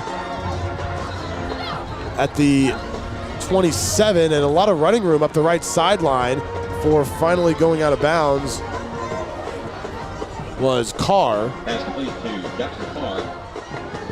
going to be close to the first down, the 2nd and 1. Again, Nathan Wilson, good setup, good pass to Jackson Carr. Jackson Carr fighting the sidelines, using it to his advantage, almost getting the first down. Might be the best first down play that Legacy's had so far tonight as Carroll shifting things around on the defensive line. 2 receivers each side on 2nd and 1. They leave it on the ground up the middle goes the running back. He has enough to move the chains, does J.J. Harrison, the sophomore. And a first down at the 39. First and 10, Broncos. So we've seen a different running back on each series for the Broncos. It started with Harrison. He's back in there now on their 4th possession. Manning was out there on the 2nd. Bassett on the 3rd. 2 receivers each side, both along the numbers. From the 39, they throw it to the flat again. Carr hitting the backfield, and he is going to be dropped for a loss. First one there for the Dragons was Taven Coons on the hit. Loss of a yard. What a hit by Taven Coons. He read it all the way. Great job by Taven on just keeping his eyes on the receiver and delivering a shot. Tremendous hit. So puts him behind the sticks here on 2nd down. 21-0 Dragons. The clock ticks with 8:37 to go in the 2nd quarter. Trips left, 1 receiver to the right for Wilson. Harrison still in there at running back. Wilson rolls out to his right, throws on the run, looking for Carr, who was the lone receiver on the right side of the formation, but led him too far out of bounds. It'll be 3rd and long. Again, you're seeing these little rollouts by Wilson. The offensive line pass blocking is not real, I would say, complex. It's more of a slide protection. They get Wilson out. They're trying to get him on his quick throws and really kind of throwing to his dominating side, which is typically his right side. They'll face a 3rd and long here. They've had a couple of plays of more than 12 yards tonight. Same set, 3 receivers to the left, 1 to the right. Harrison, the running back, from the 38. Wilson stands in the pocket, flips it out to Harrison with some blocking out in front of him. He crosses the 40, gets up to the 43-yard line before a gang of Dragon players come up to stop him, including Marcus Browse. Got the 4-yard line tackle by Marcus Browse and Ethan Fisher. And it'll be 4th down, time to punt for the Broncos for the 2nd time tonight. Yeah, Legacy's trying to find a way, really to keep Wilson in the flow of things, trying to slow down the pressure from the Dragons a little bit. And they're trying to do anything they possibly can to get him out rolling or find something out in the flats a little bit. But this Dragon defense is all over it. Kiefer flipped the field 50 yards on his first attempt. Flags fly here.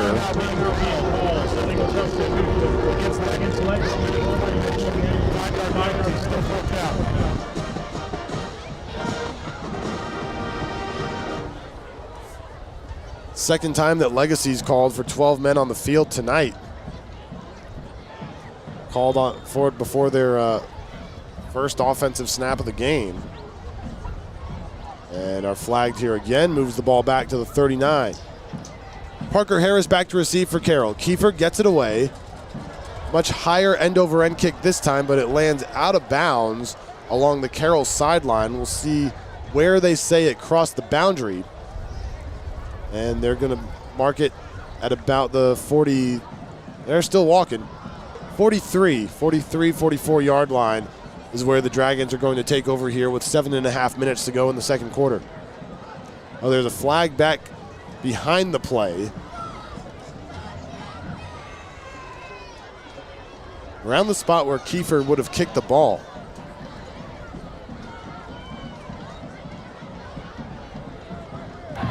Running into the kicker, receiving team. That's a 5-yard penalty, and we'll replay 4th down.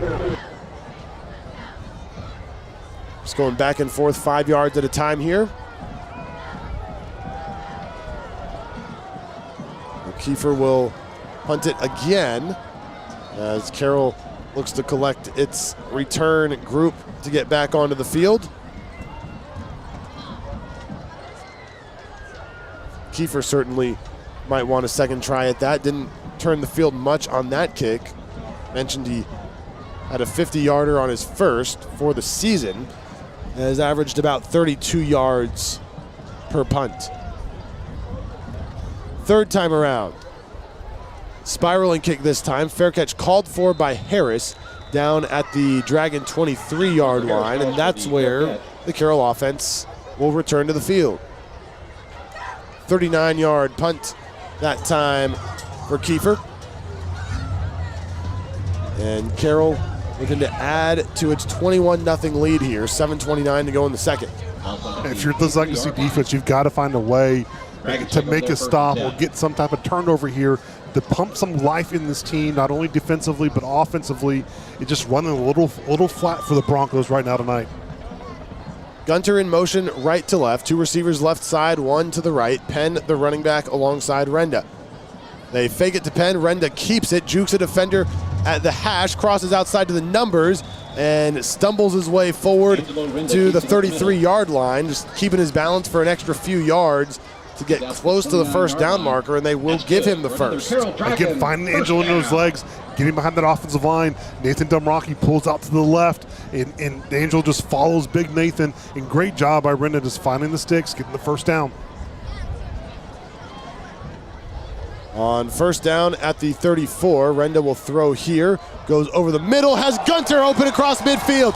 Gunter's going to go all the way. No one will catch him inside the 10 to the end zone. A 46-yard catch and 66-yard catch and run for Blake Gunter to put the Dragons up 27-0. The second time the Dragon offense has found that vertical pass down the middle. Andrew Lorinda delivers a strike to a leaping Blake Gunter, catches it in a stride, takes it down to the end zone, 66 yards. Great job by the Dragon offense capitalizing on this possession. Dragons do a great job taking the wind out of the sails of opponents, as the Tommy Pennington Compass Group extra point is good by Gavin Strange. With 6:53 to go before halftime, it's Carroll 28, Legacy nothing in the bi-district round on the Dragon Sports Network. This time of year, we're all looking for something, but what we really need won't be found under any tree, and it can't be bought for any price. What we're looking for is love, and hope, and peace, and joy. What we're looking for is a place to belong in and a place to believe, a place where miracles still happen. This Christmas, we invite you to find your home at White's Chapel during one of our 7 candlelight Christmas Eve services. Join us as we celebrate the birth of our Savior and the hope of the world. Patriot Mobile is America's only Christian conservative wireless provider, offering dependable nationwide coverage on all 3 major networks, so you get the same coverage you've been accustomed to in your area, minus the leftist propaganda. When you switch to Patriot Mobile, you're sending a message that you support free speech, religious freedom, the sanctity of life, the Second Amendment, and our military, veterans, and first responder heroes. Their 100% U.S.-based customer service team makes switching easy. Keep your phone and keep your number, too. Just go to patriotmobile.com/dragons or call 878-PATRIOT. Get free activation today with the offer code DRAGONS.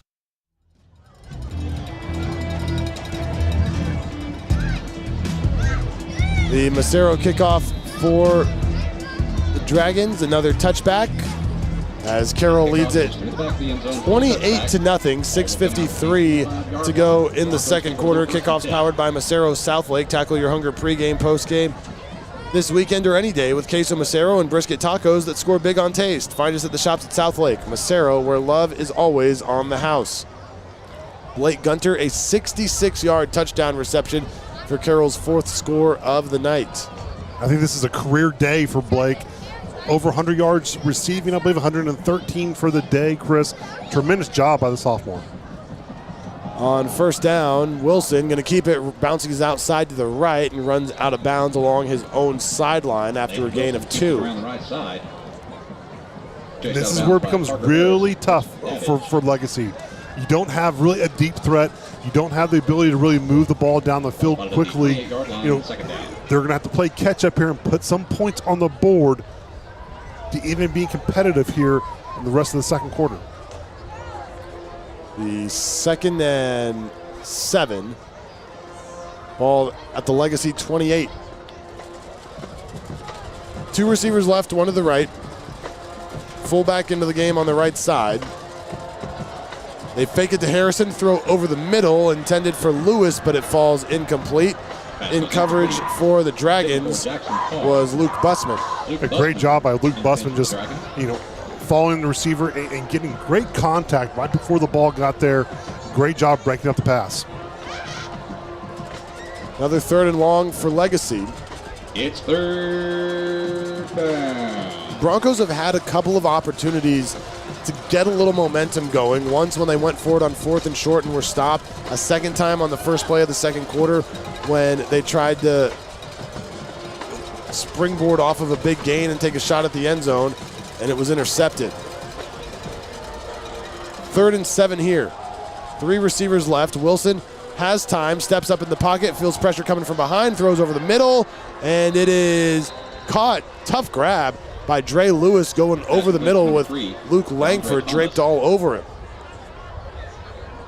Got to about the 43-yard Good pressure by the Dragon defense. Zach Hayes, forcing Wilson up in the pocket. It almost had the sack before Wilson delivered a strike.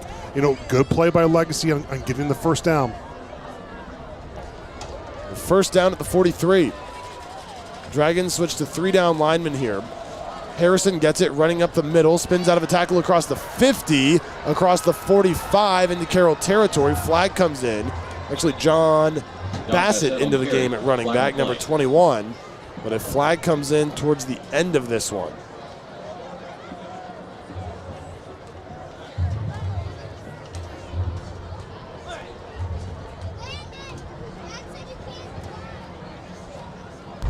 Personal foul, face mask, defense, number 9. 15-yard penalty added to the end of the run, automatic, first down. Chen got a piece of the face mask as they brought Bassett to the ground after the long first down run. Adds 15 more yards to it. Ball will be up to the Carroll 27. Again, Bassett with a good hard run, just following his lead blockers on a power play to the left. And if the Broncos here, you don't need a whole lot of tempo. You really just need to find a way to get points on the board, slow this Dragon team down, and keep the offense off the field. It's still Bassett in the game at running back. 2 receivers left. Wilson will throw. Looking towards the end zone. Lost one up there for Carr. It is caught inside the 5. He stepped out of bounds at the 1. Probably had a touchdown on it, but the throw led him towards the sideline just a little bit. Yeah, Wilson had a touchdown. Carr was wide open there on the right corner. He just underthrew it just a little bit, putting into a 1st and 2.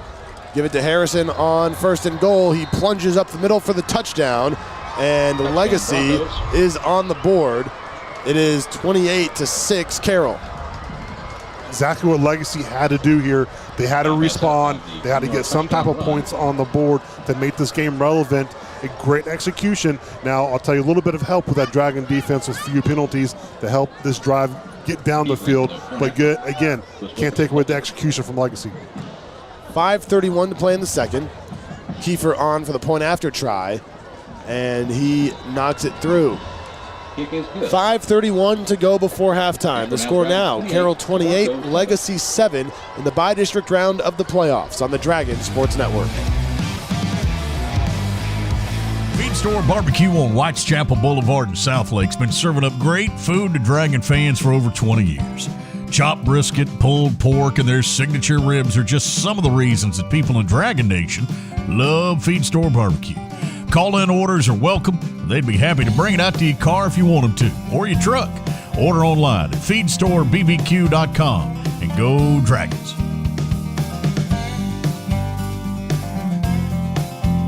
Hello, Dragon fans. It's no secret, Southlake Carroll students have a long history of success. Protect the Tradition speaks to the success Carroll students have achieved in the past, both on and off the field. Games aren't won on game day. It's hours and hours of practice, working together, and trust in the process that builds confidence that leads our students to achieve extraordinary results. Like the Dragons, our team at Mills Wealth has a long history of success. We're celebrating our 25th year anniversary of helping clients make wise decisions about money. If we can help you, check us out online at millswealthadvisors.com.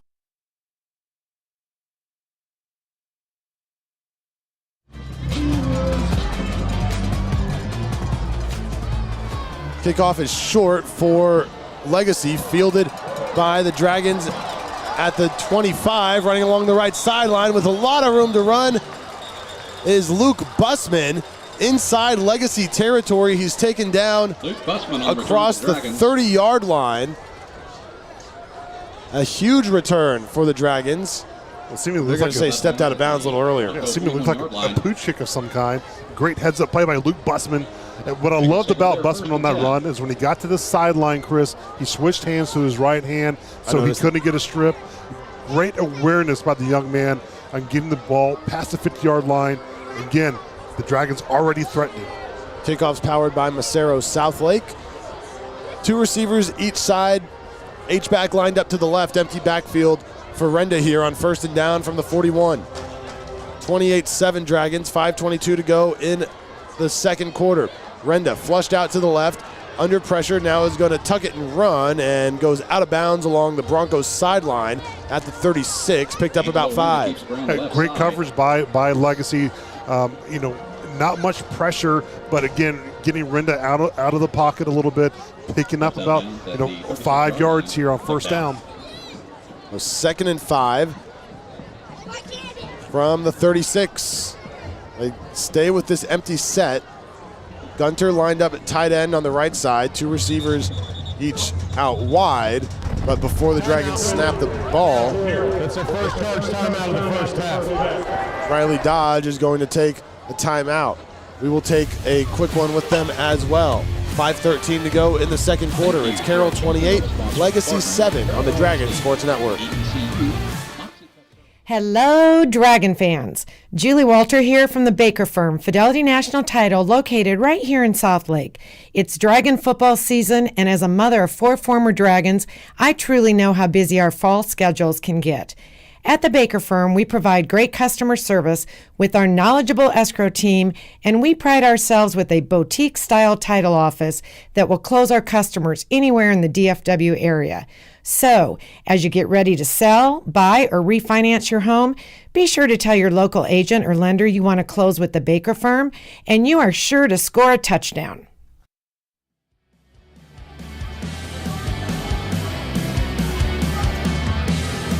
Out of the first Dragon timeout of the half, it'll be 2nd and 5 for Carroll at the Legacy 36. Same formation for Carroll. Tight end to the right, 2 receivers each side. Christian Glenn going in motion right to left for the Dragons. Renda gets out and runs behind him, takes it outside left tackle along the sideline, spun out of bounds at the 25-yard line. Moves the chains for a 1st down, picks up 11. Get tremendous blocking on the receivers on the perimeter there on the left side with Brock Boyd leading the charge. Again, Angel Renda showing his speed on splitting defenders and almost taking it to the house there, Chris. 1st down at the 25. Penn returns to the field in the backfield.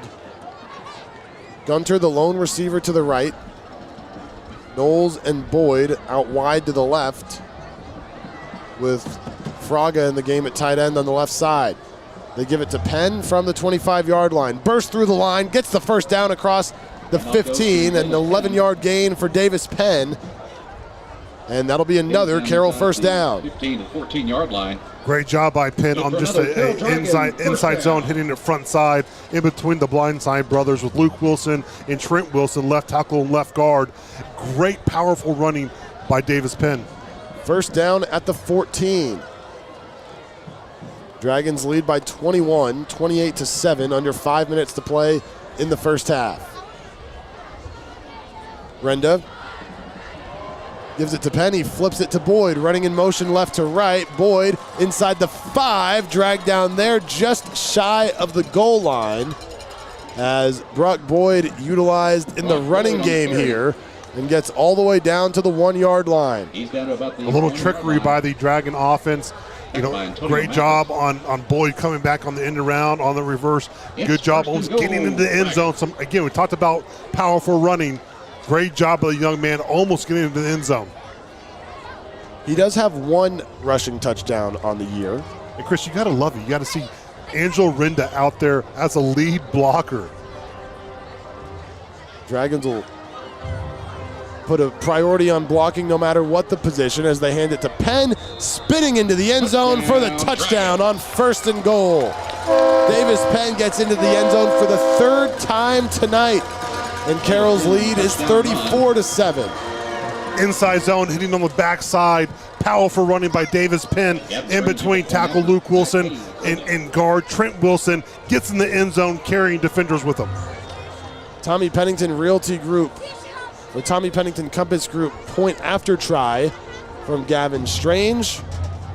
Hold is down, the kick is up and through. And good. With 4:06 to play in the second quarter, it's Carroll 35, Legacy 7 in the bi-district round of the playoffs on the Dragon Sports Network.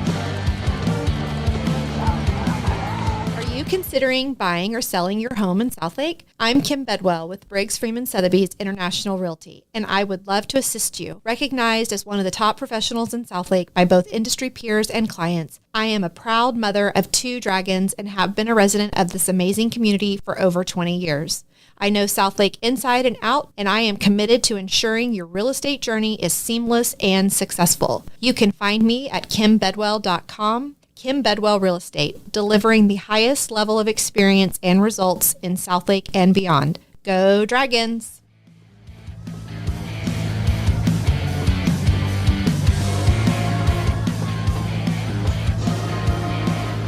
A 5-play, 41-yard drive that took 1 minute and 16 seconds off the clock and ends in a Davis Penn touchdown run, the third of the night, puts Carroll in front 35-7 with just over 4 minutes to go in the second quarter. Kickoffs powered by Macero Southlake. Tackle your hunger pregame, postgame this weekend or any day with queso Macero and brisket tacos that score big on taste. Find us at the shops at Southlake. Macero, where love is always on the house. Gavin Strange's kickoff is going to be fair caught in the end zone once again. Another touchback. He has not had one returned so far tonight. And Legacy will head back out on offense on the heels of scoring their first touchdown of the night. Robert, what were they able to do on that last drive differently that allowed them to move the ball down the field? Well, I think number one, they got a little bit of help on some penalties, and they were able to deliver on some throws down the field, which they're going to have to do. You know, unfortunately, you know, it takes the wind out of yourselves just a little bit with really the Dragon offense scoring at will at any moment of the game. It's going to be a tough road for Legacy to get back here. They give it to Lewis in the backfield, and he is brought down immediately. The receiver came in motion, and William Chen was right there to meet him. Zach Hayes got there as well for Carroll. Talk about sniffing it out. Zach Hayes coming back from that linebacker position. He's that guy who can put his hand on the ground or get back as a linebacker. Tremendous job on finding the backfield and delivering a hit. So behind the sticks again is Legacy. 2nd and 13 from the 23. 2 receivers each side. Wilson will throw. Throws right side. Caught at the 30.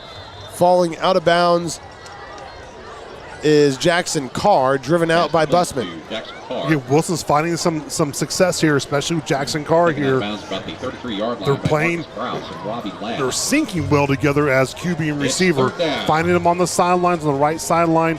A nice pitch and catch. So 3rd and short here. They've got to get to the 35. Ball is at about the 33, so call it 3rd and 2.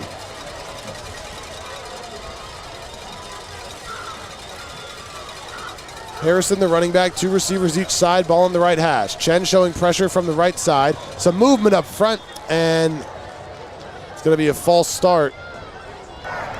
False start, offense, number 55, 5-yard penalty, remains 3rd down. It's Potter Andrews, the left guard, and they had a 3rd and short. This backs them up to 3rd and about 7 or 8.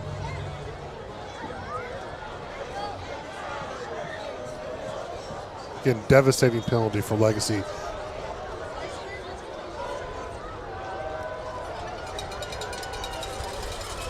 Still come out with the 4 receivers, 2 each side of the formation.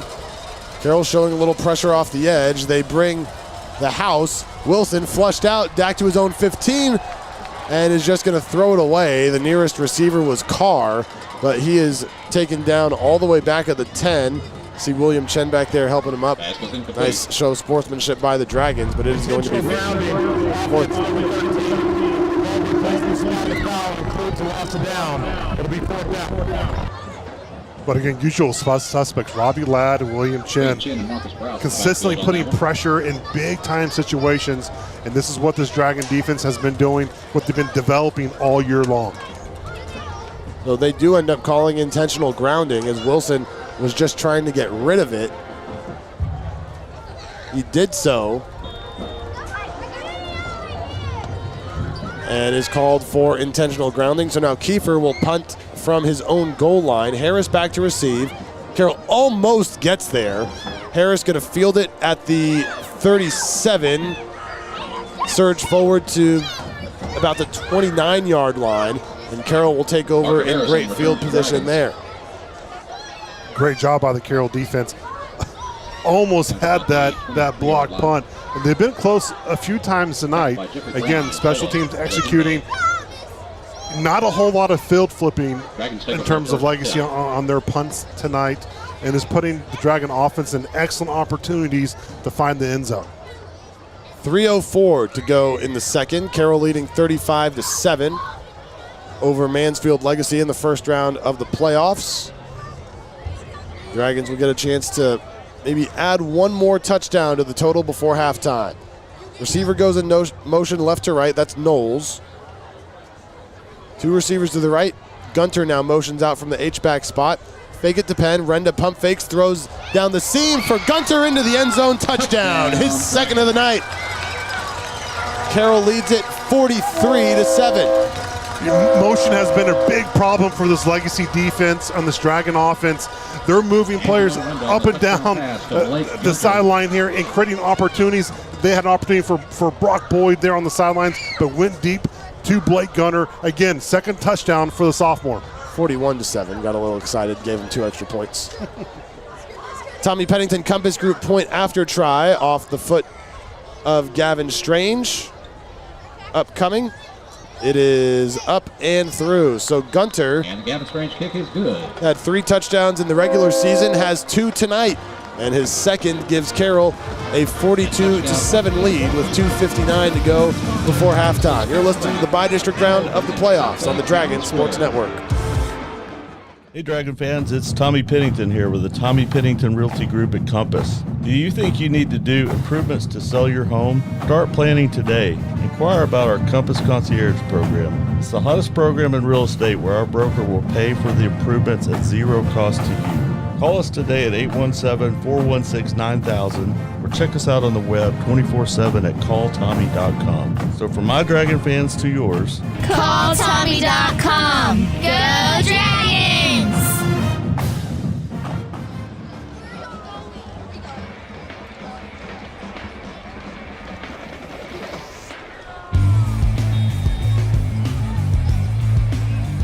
Couple of touchdown receptions tonight for Blake Gunter, helping Carroll to a 42-7 lead over Legacy with 2:59 to go in the second. Kickoffs powered by Macero Southlake. Tackle your hunger pregame, postgame this weekend or any day with queso Macero and brisket tacos that score big on taste. Find us at the shops at Southlake. Macero, where love is always on the house. Another touchback by Strange. Been the case for every kickoff tonight by the Dragons. Legacy's offense will return to the field. Hey, stick around. Coming up at halftime, Evan Brown will be in the booth with us. Evan just made his way in here, and you could already feel the presence of the Evan Brown. Break down this game for us a little bit. Manning back into the game at running back for Legacy. 2 receivers left, 1 to the right. Play fake. Wilson under pressure, throws over the middle. It's nearly intercepted by the Dragons. The safety's coming over the top. I believe it was Coons who nearly had the pick for the Dragons. But it all starts up front.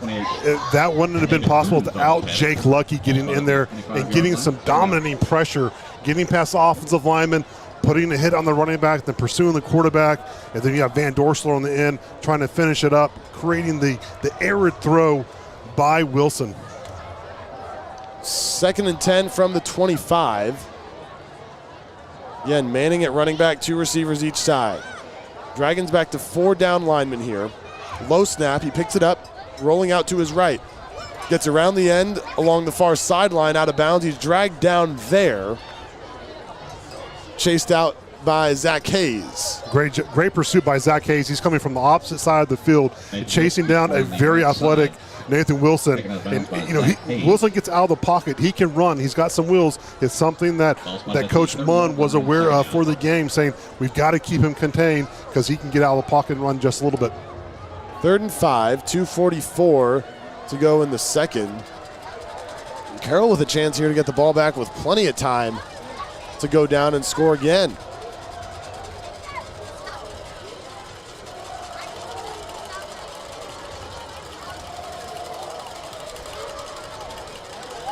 Rush the tight end on the right side. Manning on that side of Wilson as well. 2 receivers to the right. 3 down linemen for Carroll here.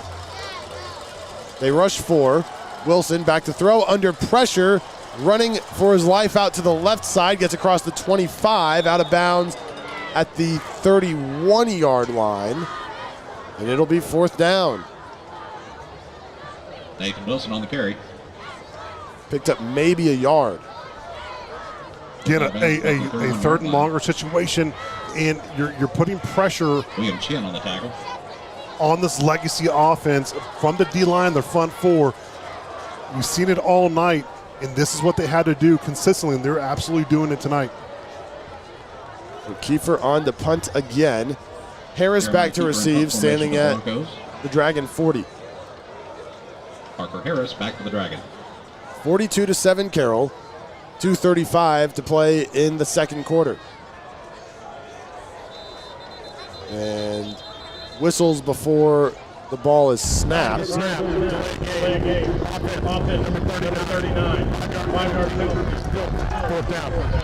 Legacy unable to get it off before the play clock expires.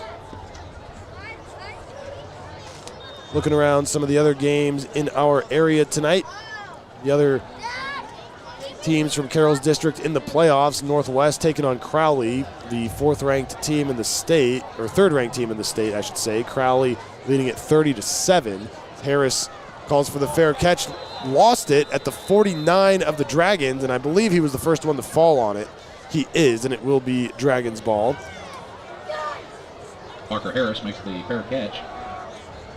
Byron Nelson taking on North Crowley tomorrow. That is, I believe that's one of the lone Saturday games in the entire area. Almost all of these games being played tonight. There were a few last night as well, but the bulk of them being played today. Ball spotted at the 49-yard line, 1st and 10, Dragons. Carroll takes over at its own 49-yard line. 2 receivers to the right, 1 to the left. Glenn, as the H-back, goes in motion to the right side. They get it to him at the numbers. Gets a block on the outside by his receivers across the 40-yard line and out of bounds, but flags come in after he picks up the first down. Flag on the play.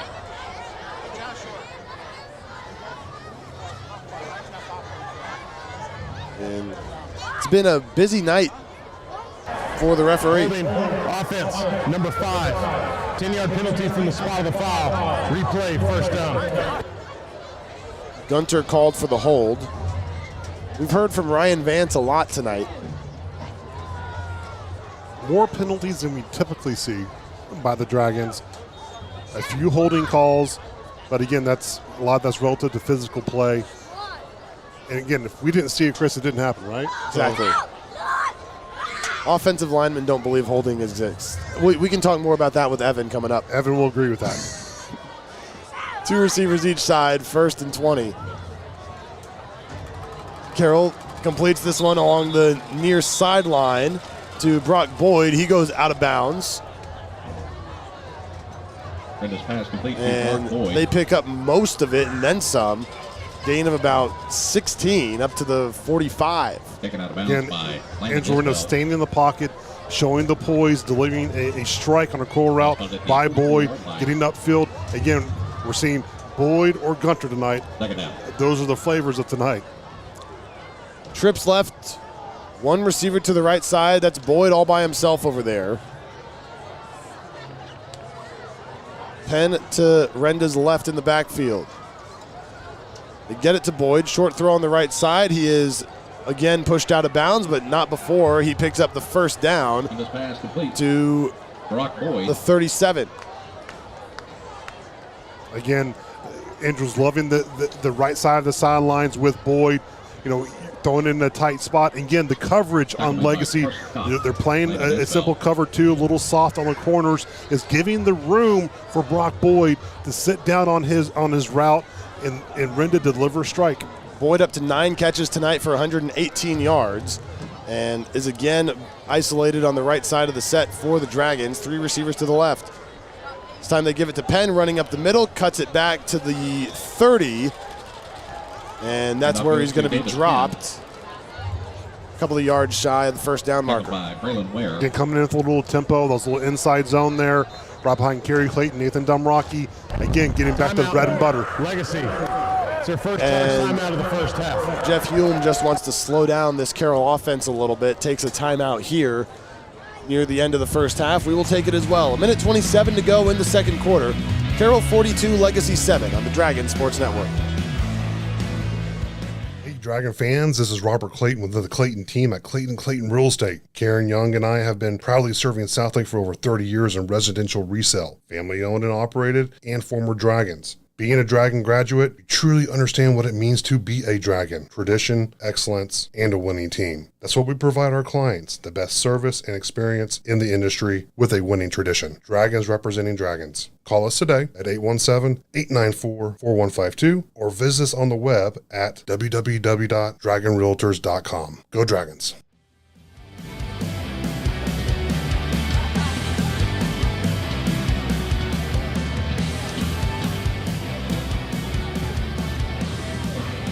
Just under a minute and a half to go before halftime. Carroll leads at 42-7 over Mansfield Legacy. The Broncos just used their first time out of the half. And Carroll has a 2nd and 2 from the Legacy 30-yard line. Renda takes the snap, hands it to Penn, running up the middle across the 25, spins around a defender inside the 20, and is going to be dropped at the 19. Davis Penn on the carry. Davis Penn is doing an excellent job on this zone runs, hitting it front side and squeezing in between the center and the guard. Again, the running from Davis Penn tonight is making the difference. The second effort and the power he's showing in the backfield. Christian Glenn into the backfield now as they get it to Boyd out in the flat. He is pushed out of bounds almost immediately, may have gotten a yard.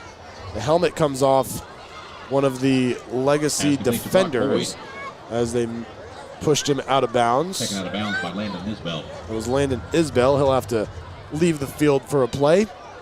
Because you got to love the authority that Brock Boyd plays with. How hard he plays every play. He plays to the whistle. Just a tremendous player. That was his 10th catch of the night. Glenn still in there at running back on 2nd and 9 from the 19. Renda will throw. Finds Boyd again inside the 15 up to the 10. He stepped out of bounds right at the 10-yard line. It'll be 3rd and awfully short for the Dragons here, maybe less than a yard with 1:02 to go in the quarter.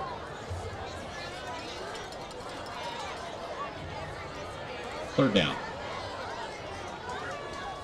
Penn back onto the field for this 3rd down play. 2 receivers each side, ball on the right hash. Renda hands to Penn across the 10 and has more than enough for the first down. Forward progress marked up to the 7-yard line. It'll be 1st and goal Dragons. Davis Penn once again finding between Nathan Dumrocky, the right guard, and right tackle Tristan Dare. Just hard, powerful running, getting 2 to 3 yards, getting that first down. 1st and goal Dragons. 48 seconds to go in the half. 2 receivers left, 1 to the right. Renda hands to Penn again, hurdles a defender, hit hard at the 5 and dropped there by Angelo Freeman. Down inside the 5-yard line, tackled by Braylon Ware. 2nd and goal. Clock still running. 23 seconds to go in the half. 2 receivers to the left. Renda will throw this time. Drops back, tucks it, is going to try to get into the end zone by himself and is stopped just shy of the goal line. Angelo Renda on the carry. Manning was the first one there for Legacy, and Riley Dodge is going to use his 2nd time out of the half. Carroll, it's their 2nd charge time out of the first half. Clock operator, please reset the game clock to 13 seconds, please. Thank you. Well, they'll put a couple of seconds back on the clock. The ball is inside the 2-yard line for the Dragons here, and excellent clock management by Riley Dodge to milk this last 2 minutes of the half and put himself in position to get on the board one more time. Yeah, I mean, great job. In that last play by Rinda, you don't mind Rinda trying to go head first into the end zone and kind of protect himself a little bit. You had Manning back there. He's ready to deliver a big hit.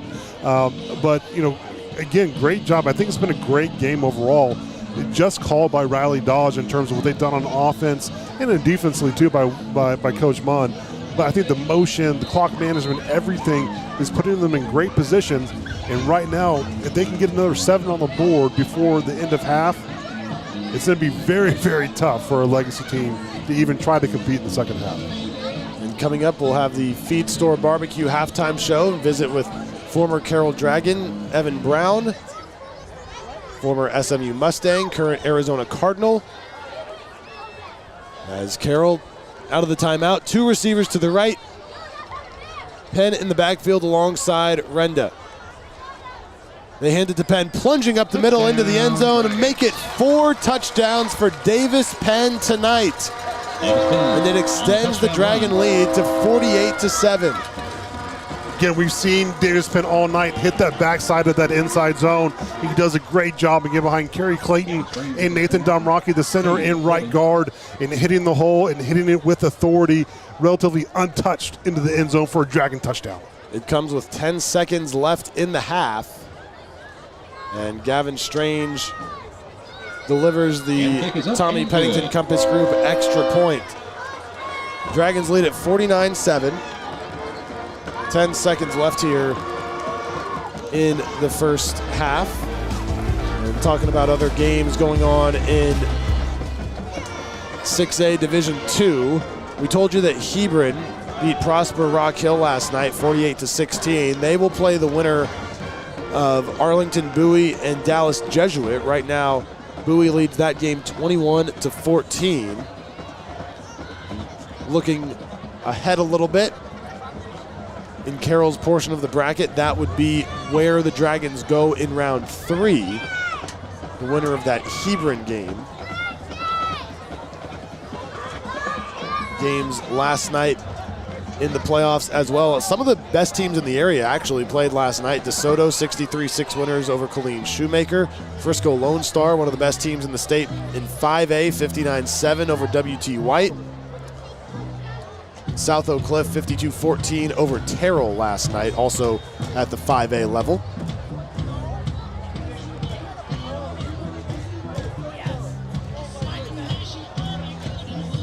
Macero kickoff coming up off the foot of Strange. All kickoffs powered by Macero Southlake. Tackle your hunger pregame, postgame this weekend or any day with queso Macero and brisket tacos that score big on taste.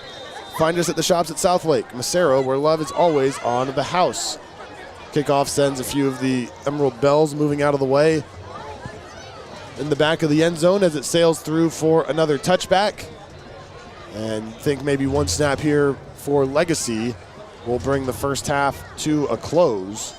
It's been all Dragons here tonight, leading 49-7.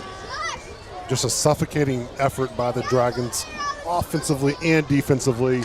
And if you're Legacy, you just try to get this ball and get the time run out and get in the locker room, try to make some adjustments. Harrison, the running back, gets the ball and picks up about 11 yards before he is stopped at the 36-yard line. And that should bring us to halftime here at Dragon Stadium. At the 36-yard line. Well, Carroll will take a 49-7 lead to the locker room in the first round of the high school football playoffs here in Southlake. Broncos 7. And when we come back, we will have the Feed Store Barbecue halftime show and a visit with former Dragon Evan Brown. Again, you're listening to the bi-district round of the playoffs on the Dragon Sports Network. For your next family get-together, church event, or corporate outing, well, leave the cooking to Feed Store Barbecue in Southlake. Feed Store has everything you need to make everyone happy with delicious barbecue, fixings, and desserts. And the best part, they'll set it all up for you, and they'll take it away when you're done. All you have to do is eat. Call us at 817-488-1445 or online at feedstorebbq.com. Go Dragons.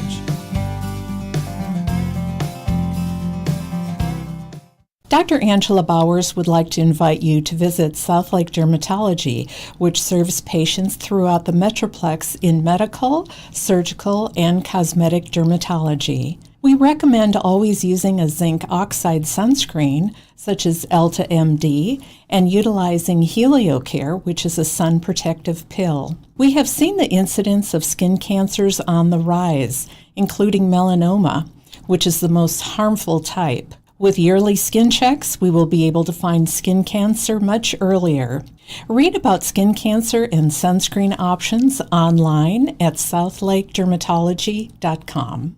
Hello, Dragon fans. I'm Steven Nelson, partner at Mills Wealth. Our team is celebrating our 25th year anniversary of helping Dragons succeed financially. As an independent firm, we aren't owned by a bank or an insurance company. Instead, we're fiduciaries doing only what we believe is best for our clients. If your finances need a second opinion or would like to tap into our expertise, come meet with our certified financial planners or CPAs and learn how we can help you win just like the Dragons. Look us up online or give us a call at millswealthadvisors.com.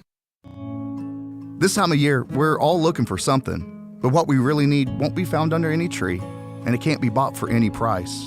What we're looking for is love, and hope and peace and joy. What we're looking for is a place to belong in and a place to believe, a place where miracles still happen.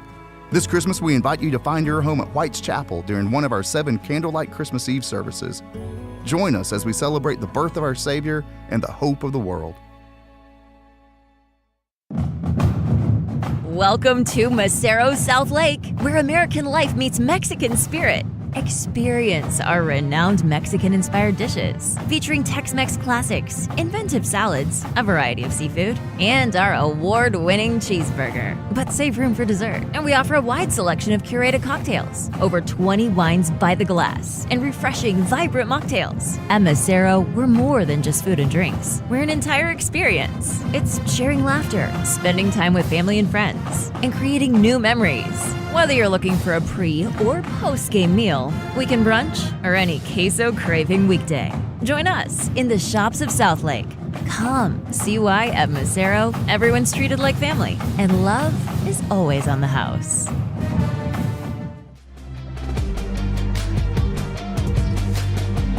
My district round of the playoffs at Dragon Stadium. Carroll leading Mansfield Legacy 49-7.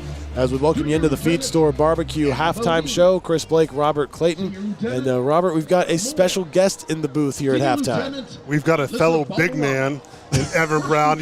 And you know it had to be an offensive lineman that's going to come in and talk on the broadcast.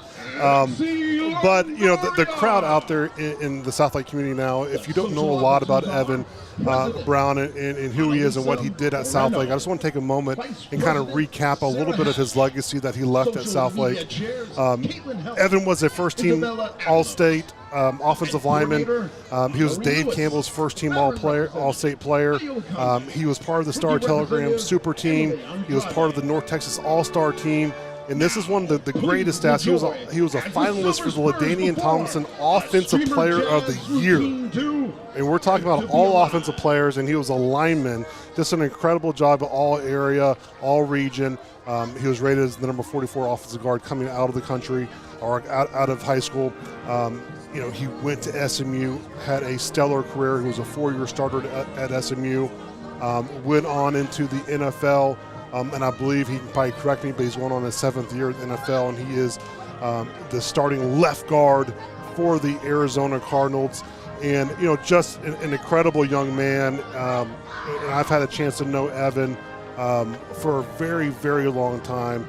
And I can tell you he's just as good a player he is on the field, he's an even better person off the field.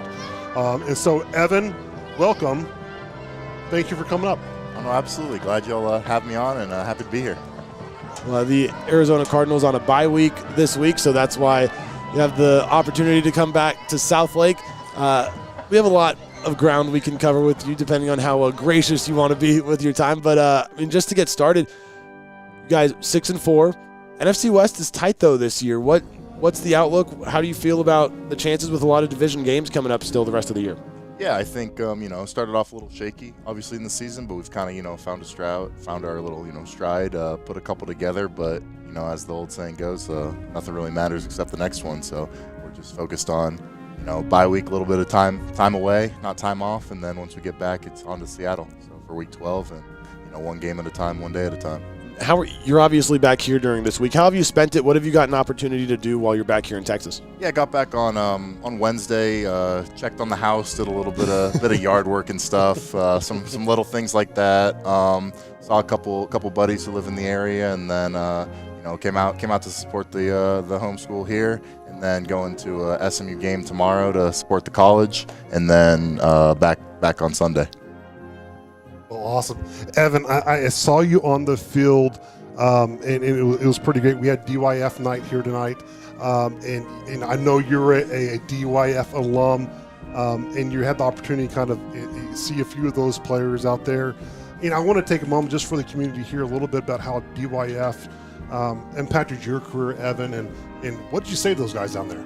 Yeah, I think let's talk on that. I was probably started playing football at first or second grade. I want to say it was one of those years. My dad was my coach growing up, so he was a big part of that. But Dragon Youth football kind of introduced me and started me in learning about football, getting interested in it, and really learning the basics of the game, the basics of the true fundamentals of football. And that was where I first learned, and you got to learn somewhere, and they did a fantastic job of teaching me.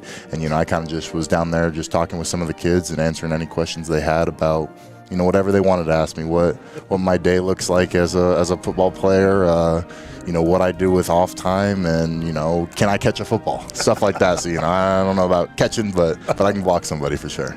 Well, did you get a chance to talk to Robert's team? He's got a big semifinal matchup coming up tomorrow afternoon. I did hear about that. I might have said some words to him, so hopefully they'll be fired up, ready to go. We're going to say, bleed like Evan Brown bleeds. That's going to be the Warrior chant for tomorrow. But Evan, I know your father's listening, Ron Brown, and he had such an impact on DYF, just as not only a father but just a coach. And it's still really felt to this day. I had some Dragon parents talk to me a little bit today about he was the legendary Ron Brown. He only lost one game in 7.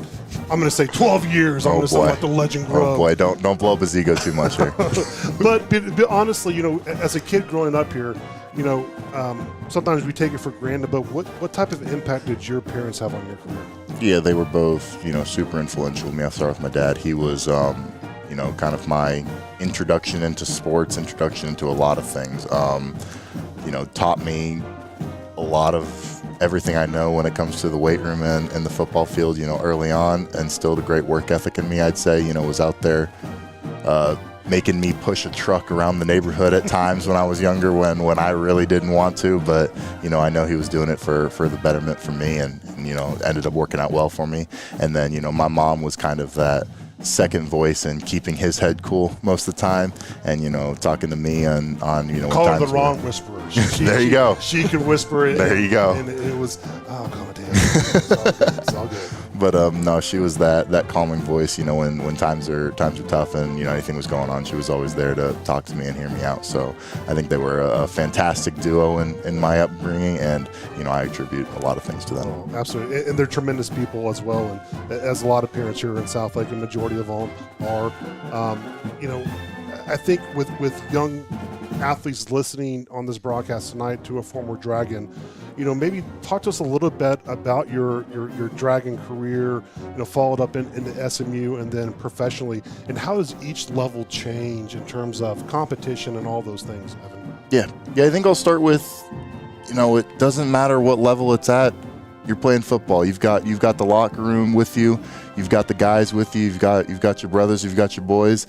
When it comes down to it and you boil it, it's football, and it is what it is. But obviously, there's different things that come with different levels. I was a starter as a sophomore going on, ended up blowing out one of my shoulders, so I was on the sideline that whole year. We ended up winning state, which I still have as one of my best memories of all time, even though I wasn't playing during the season. I had to watch it from the sidelines, but I was still a part of it, and was able to witness that. And then came back for my junior and senior year, Played a lot of good ball, got recruited to SMU, decided to commit there. It was a great combination of a place that I could get a great education with and play football at a high level. So went into SMU in 2014, came out as a true freshman, started virtually every game, missed 1 or 2 to injury through my 4 years, but I was, fortunate enough to play 49 games straight there and had a really good career. I loved my time at SMU. It was, the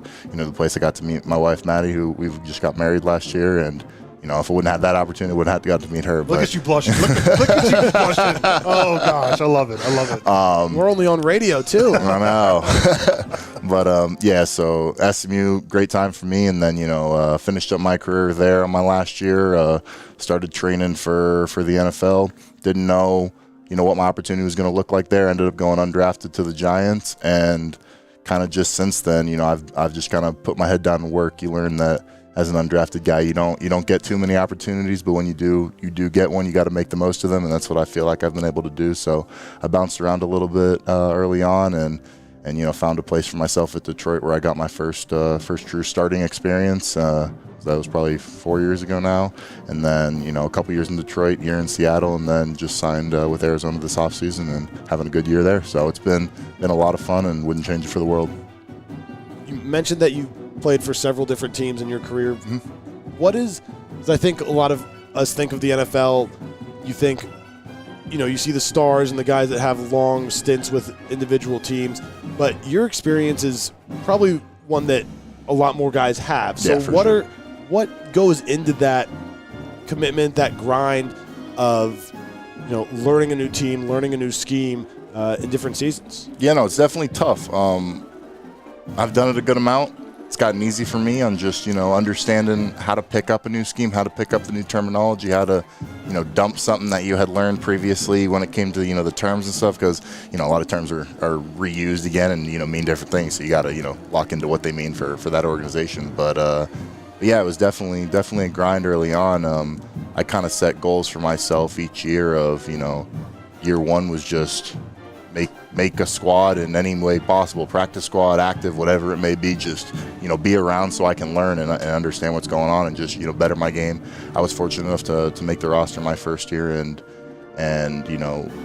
building on that, it was like, okay, I've made the roster. What's the next thing? Well, I want to be, an opportunity to play, whatever it may be, a backup role and, have a chance to go in the game. So then it was, be that backup guy, be that sixth man that's going to be in for any of the backup roles, earn that. Then it was, go fight for a starting job, got a starting opportunity. And now it's, improve my game on that of, be a better starter. How can I improve my game? Looking at some of the top guys, what do they do that I can take from their game and learn? So it's really just kind of the combination of how you can make yourself the best player you can be. And thus, I believe if everybody's working to make the best player they can be, they're going to have the best team.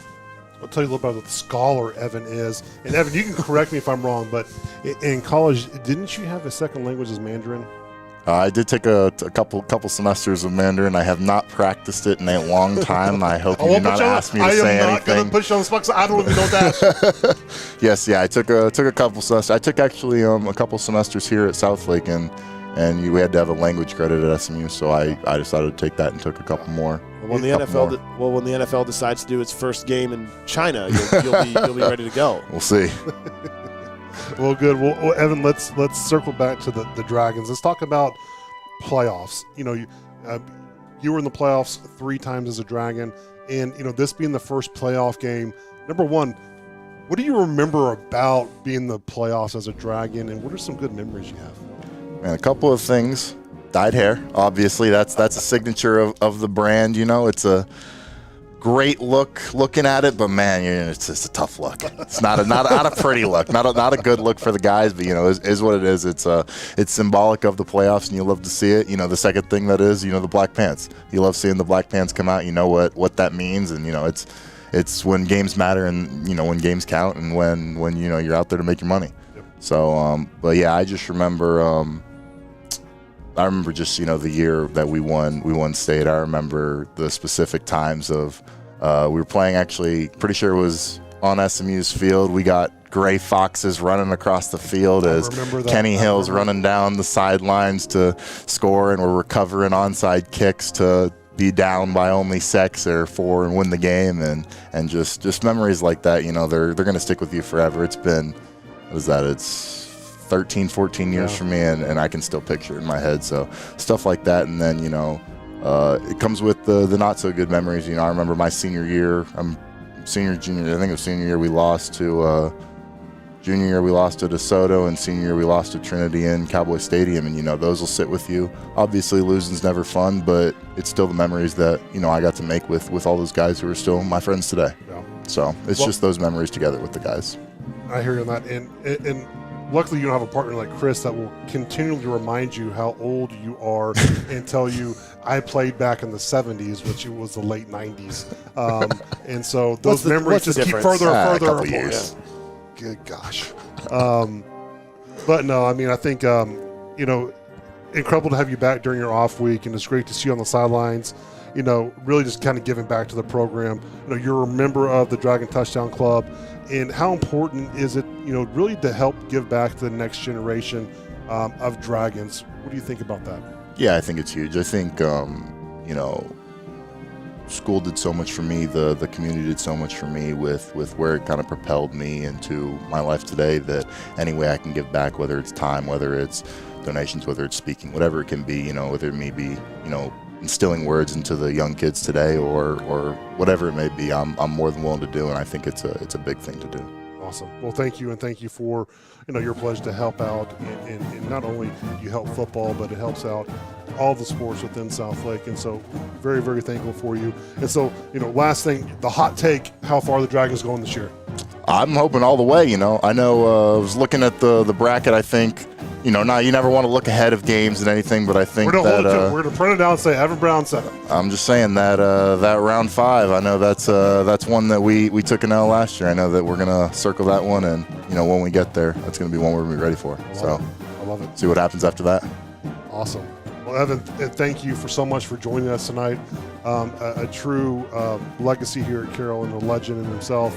And thank you for taking the time on your off week, and go enjoy your Saturday. Absolutely. Appreciate y'all having me. Glad to be here. Absolutely. All right. Thank you. Former Dragon Evan Brown, current Arizona Cardinal, joining us here on the Feed Store Barbecue halftime show. Dragons lead Mansfield Legacy 49-7 at halftime in the bi-district playoffs. Be back with the start of the third quarter after this on the Dragon Sports Network. Feed Store Barbecue on Whitechapel Boulevard in Southlake's been serving up great food to Dragon fans for over 20 years. Chopped brisket, pulled pork, and their signature ribs are just some of the reasons that people in Dragon Nation love Feed Store Barbecue. Call-in orders are welcome. They'd be happy to bring it out to your car if you want them to, or your truck. Order online at feedstorebbq.com, and go Dragons.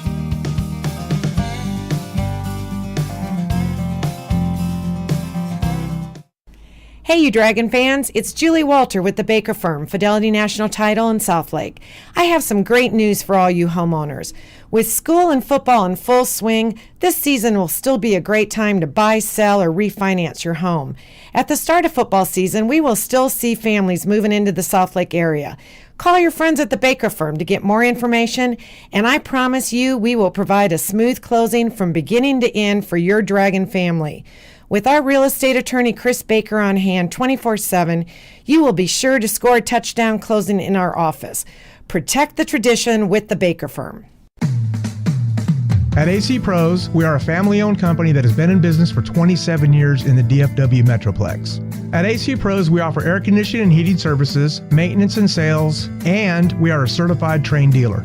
Protect against the Texas heat or the cold in the winter with attic insulation, radiant barrier, or window replacement options. Contact us today for a complimentary energy analysis and air quality test. AC Pros, online at acprostx.com. Go Dragons!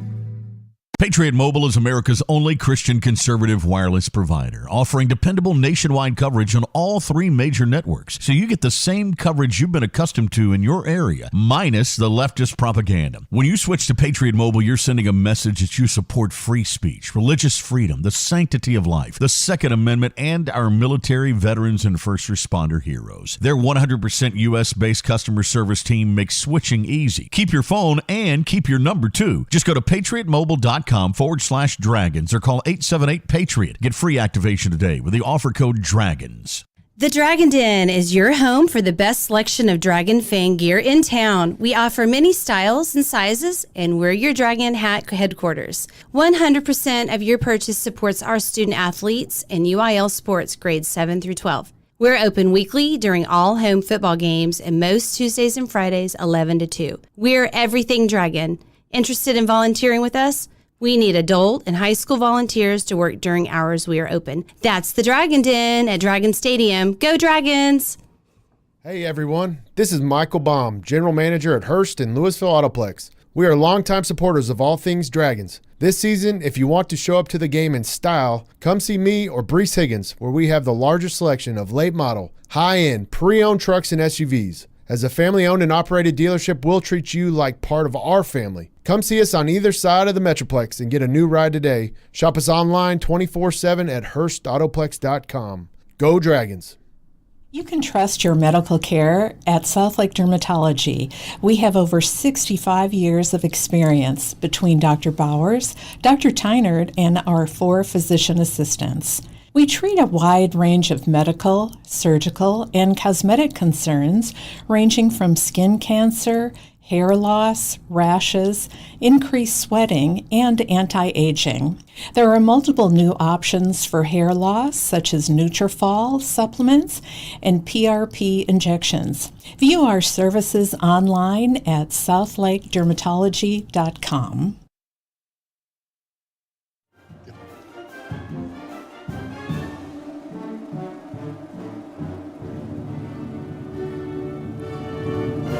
It is halftime at Dragon Stadium as we welcome you back into the Feed Store Barbecue halftime show. Chris Blake with Robert Clayton. Thanks for hanging around with us, listening to a really interesting conversation we had with former Dragon Evan Brown. Got to hear a lot about his journey and what it's like just grinding it out in the NFL because, like we kind of got to talk about with him, we see Dak Prescott or Jalen Hurts and you think, these guys stick with one team, but there's a lot of moving around and it's tough. Well, it's not easy. I'll tell you this, a guy who played in college and, I made it to the Arena Football League and not that it was the NFL, but you got a little bit of a taste of it. And I'll tell you, there were years, I've known Evan for such a long time. There were years that, he could have just called it and said, I'm done with this. And it wears on you mentally, wears on you physically. It will test you as a person. But Evan's mentality and how hard he works and what he overcame from being that practice squad player to now a starting guard in the NFL and a desired free agent. I tell you what, it's just such a wonderful story. And like I said, I think y'all heard it on the broadcast. He's just an incredible man. Well, again, here at halftime, Carroll leads Legacy 49-7. Let's take a look at some of the first half stats, courtesy of Monty Clegg tonight for the Dragons. On the ground, Carroll with 132 rushing yards, 269 through the air, and Angelo Renda has distributed the ball to just a couple of receivers tonight. Brock Boyd and Blake Gunter, the only two, and both are up over 100 yards. Gunter, 5 catches for 141 yards. Boyd, 11 for 128. Gunter with more of the Brock Boyd stat line tonight. Normally it's Boyd with 2 catches for 100 yards, but Gunter with the big plays this evening. Yeah, Boyd's been grinding it out on the tough catches, getting in between coverages, and not having a whole lot of yards after catch. But then, on the other side, you have Blake Gunter, who's been catching the ball in stride and taking it to the end zone and making big plays. That group is just so dynamic. It's someone steps up every week. And on the ground for Carroll, Davis Penn leading the way, 14 carries, 83 yards. Renda had 6 for 36. Boyd had 1 on the reverse for 13 yards. But talked about it a lot towards the end of the regular season. But as we continue to move through the playoffs, you expect to see a lot more of Angelo Renda with his legs? I think so. I think you want to show it too, because you want to give the defenses something to game plan for, and anything that you can do to take some time away from defending the inside zone, the power plays, the passing game, another wrinkle you have to game plan for makes it that much tougher for an opponent as we get deeper in the playoffs. Well, looking at the playoffs, the bracket for Carroll is 6A Division II Region 1. The bottom portion of Region 1 features this Carroll and Legacy game. Friendship and Montwood squaring off tonight at Friendship. That one was 63-7 Friendship at last check. So it looks like that is the more than likely opponent in round 2 as the Dragons hold a 42-point lead here at halftime. The team squared off last year. Carroll won 49-14 in a game that was played in Abilene, and that would be round 2 for the Dragons. The round 3 matchup could potentially be Hebron or Arlington Bowie Dallas Jesuit. Hebron beat Prosper Rock Hill last night 48-16. Bowie and Jesuit playing right now, and Bowie has now pulled in front 28-14. That one is in the third quarter right now. Higher up in the bracket, Midland taking on Pebble Hills tonight. Crowley is beating Northwest this evening by the score of 37-7. Also, Geyer and McKinney. That's probably one of the best first-round matchups in the area here in week 1, but Geyer running away with it 44-0. It was one that was picked locally here as one to watch. Actually, Geyer is already bowled on this bracket. Maybe it's possible that that's gone final already. It's already bowled on the UIL website. Then Richardson Pierce taking on Arlington High as well completes Region 1 here. So those are some of the games we'll be keeping an eye on as the first round moves along. Other teams in action tonight: Duncanville beating up on Temple 42-0. Trinity leading Mansfield 42-7 as one of the other 4-6A teams in the playoffs. We mentioned Northwest losing to Crowley already. And the fourth, Byron Nelson takes on third-ranked North Crowley tomorrow at Crowley ISD Stadium. That is the lone Saturday game among big schools in the area. And North Crowley, of course, one of the favorites in 6A Division 1. Here at halftime, the score is Carroll 49, Legacy 7. We'll be back with the third quarter after this on the Dragon Sports Network. Hey, did you hear? Somebody didn't want Feed Store barbecue. That's right, it's true. One fella the other day, he wanted Feed Store chicken fried steak, and another asked for a Feed Store hamburger. And one scamp, well, he even had the nerve to ask for Feed Store burn ends. Yeah, Feed Store is famous for its barbecue, but there's so much more. Order online at feedstorebbq.com and go Dragons.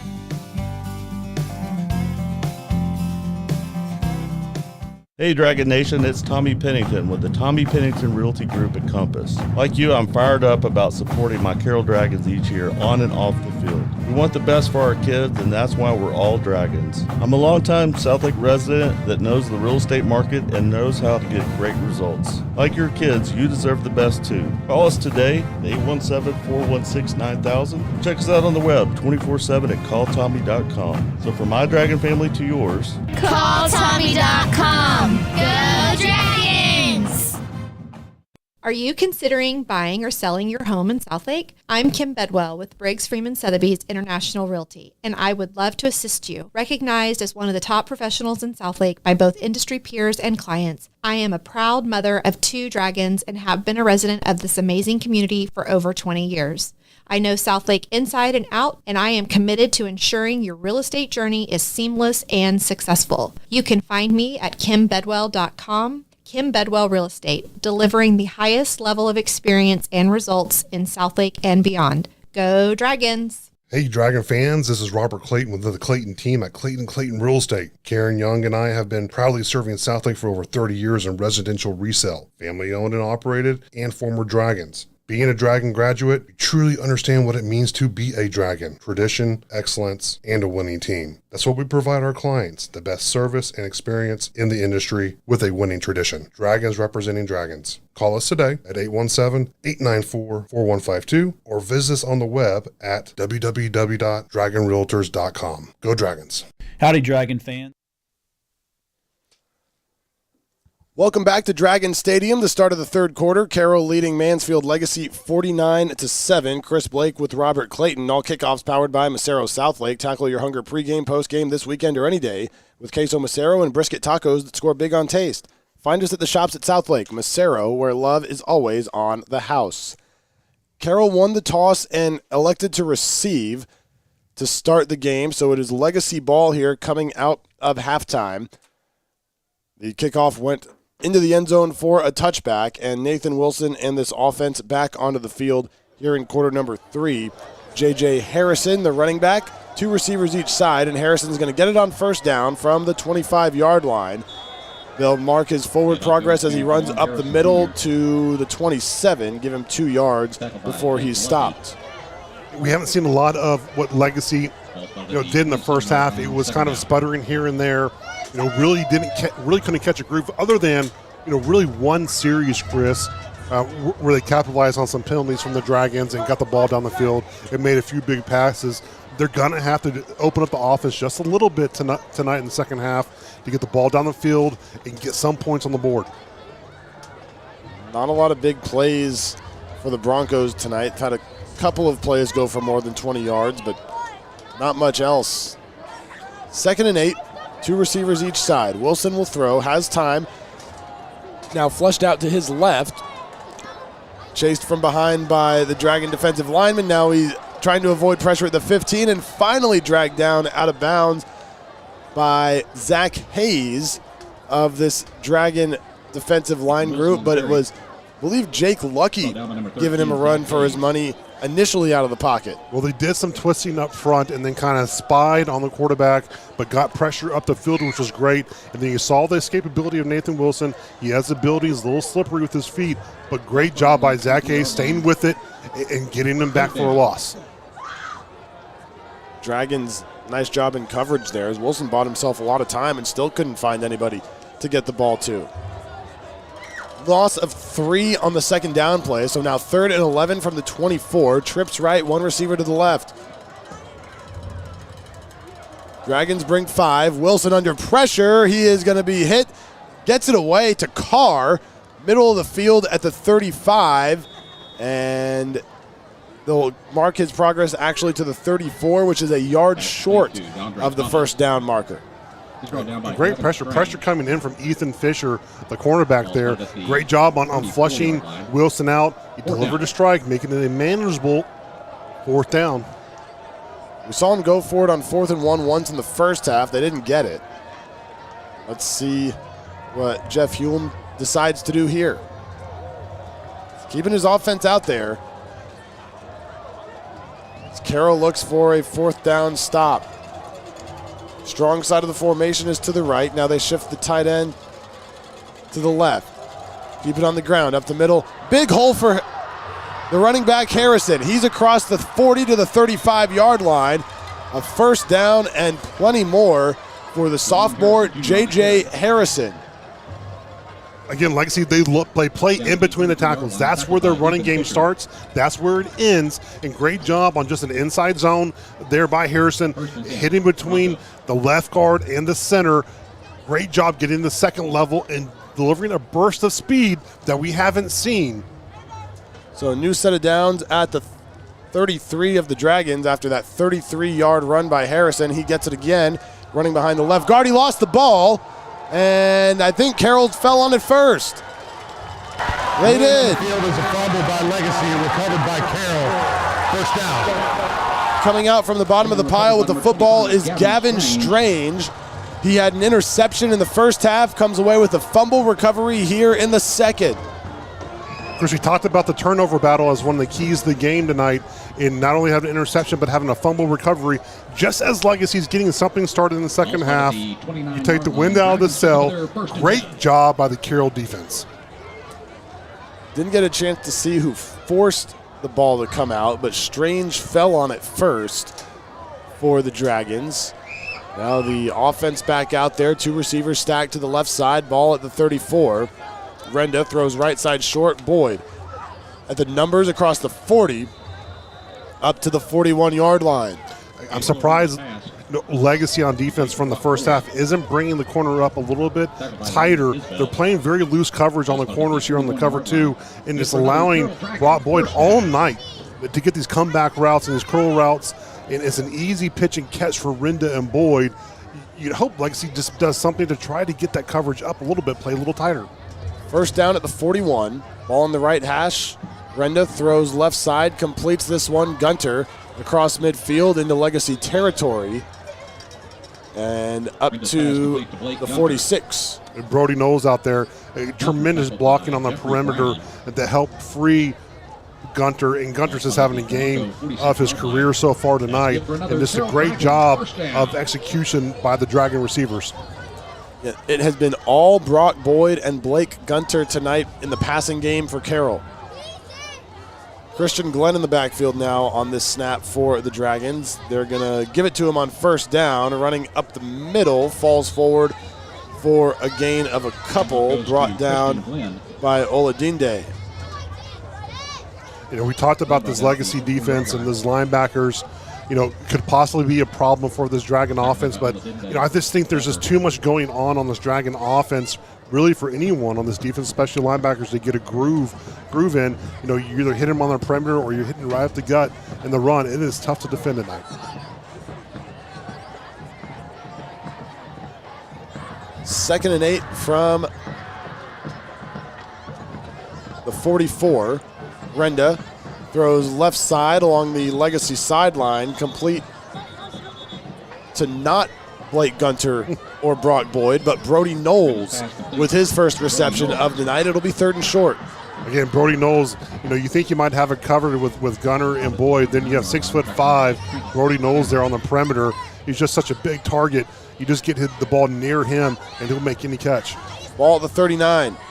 Glenn in the backfield. They give it to him running up the middle with a burst of speed across the 35. Gets down to the 30-yard line to move the sticks for Carroll.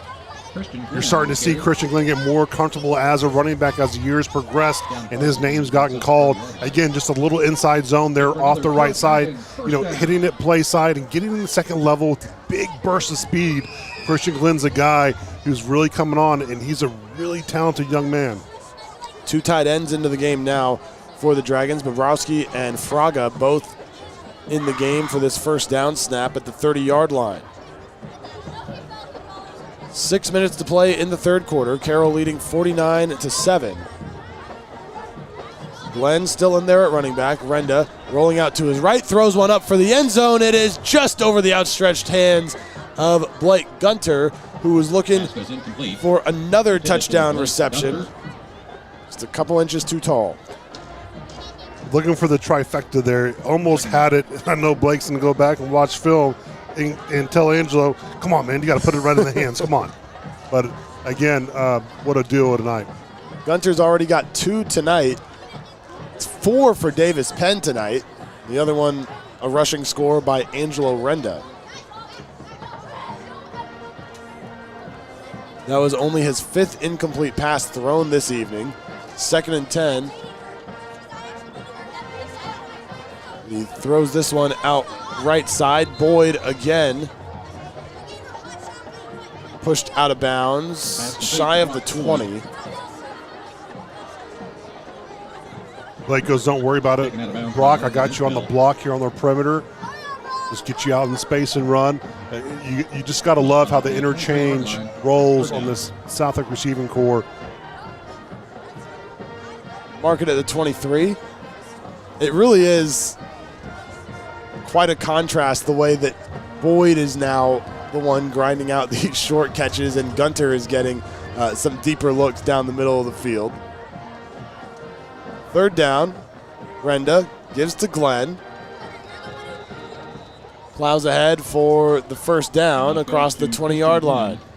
Again, Christian Glenn getting off right side between Ethan Domrocky and Tristan Dare, and they're just moving that Legacy defensive line at will. And when you're starting, in the second level before contact starts, you're going to have a successful night, and Christian Glenn is finding his way to the second level. 2 tight ends in there again for Carroll here. On a first down at the 21-yard line of the Broncos. Glenn, the running back, to the right. Renda gives to him across the 10-yard line, up the gut. Dives forward to the 13. Good little shake and bake by Christian Glenn. Again, showing his elusiveness, going east to west and then getting north and south. He's just a dynamic guy, someone the Dragons are going to lean on here as the playoffs progress. 4:20 to go now in the third quarter. Carroll leading 49-7. It's been a long drive time-wise for Carroll. One receiver each side. Gunter to the left, Boyd on the right side of the set. Glenn in the backfield.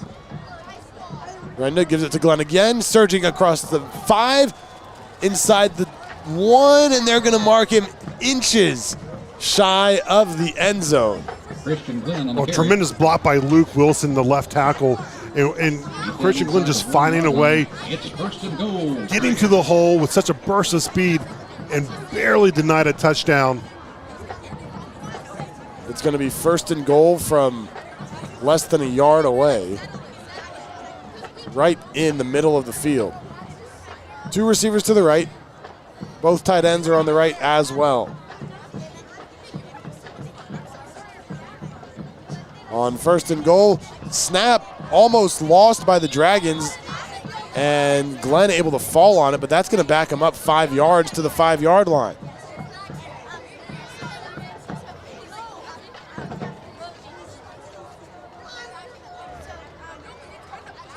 It's second and goal now from the 5. See what Riley Dodge dials up here on second down. We keep it on the ground to Glenn. He is hit in the backfield and dropped by Jaden Manning, who got through the line in a hurry. Now third and goal for the Dragons. Yeah, big stop by Jaden Manning. We talked about him in the pregame. The linebacker going to UNT. He can be a force when he can get through and get penetration, and he's going to have his plays from time to time. He's that dynamic of a player, and a great stop by the young man.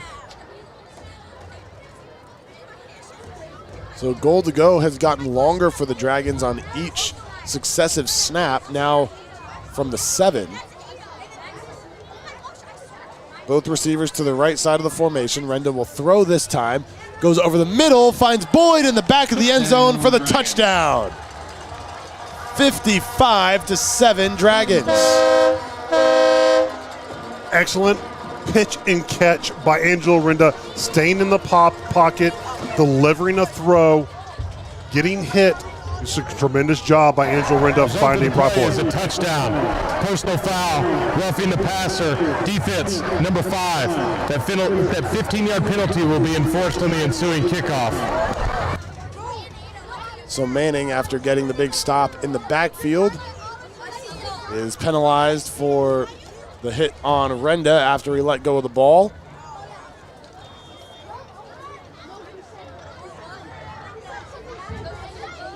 .210 to go in the third quarter. Tommy Pennington Compass Group point after out of the hold of Zach Hayes. Splits the uprights off the foot of Gavin Strange. And with 2:10 to go in the third, it is now Carroll 56, Legacy 7 in the bi-district round of the playoffs on the Dragon Sports Network. This is Dr. Mark Greenberg, team physician for the Carroll Dragons. All-Star Orthopedics is proud to be the official sports medicine providers of Dragon Athletics. Our 8 board-certified orthopedic specialists offer surgical as well as non-surgical treatments for a full range of orthopedic injuries and conditions, with on-site imaging and physical therapy, along with best-in-class outpatient and inpatient surgical facilities. You can trust that we will be there with you every step of the way. Let us get you back in the game.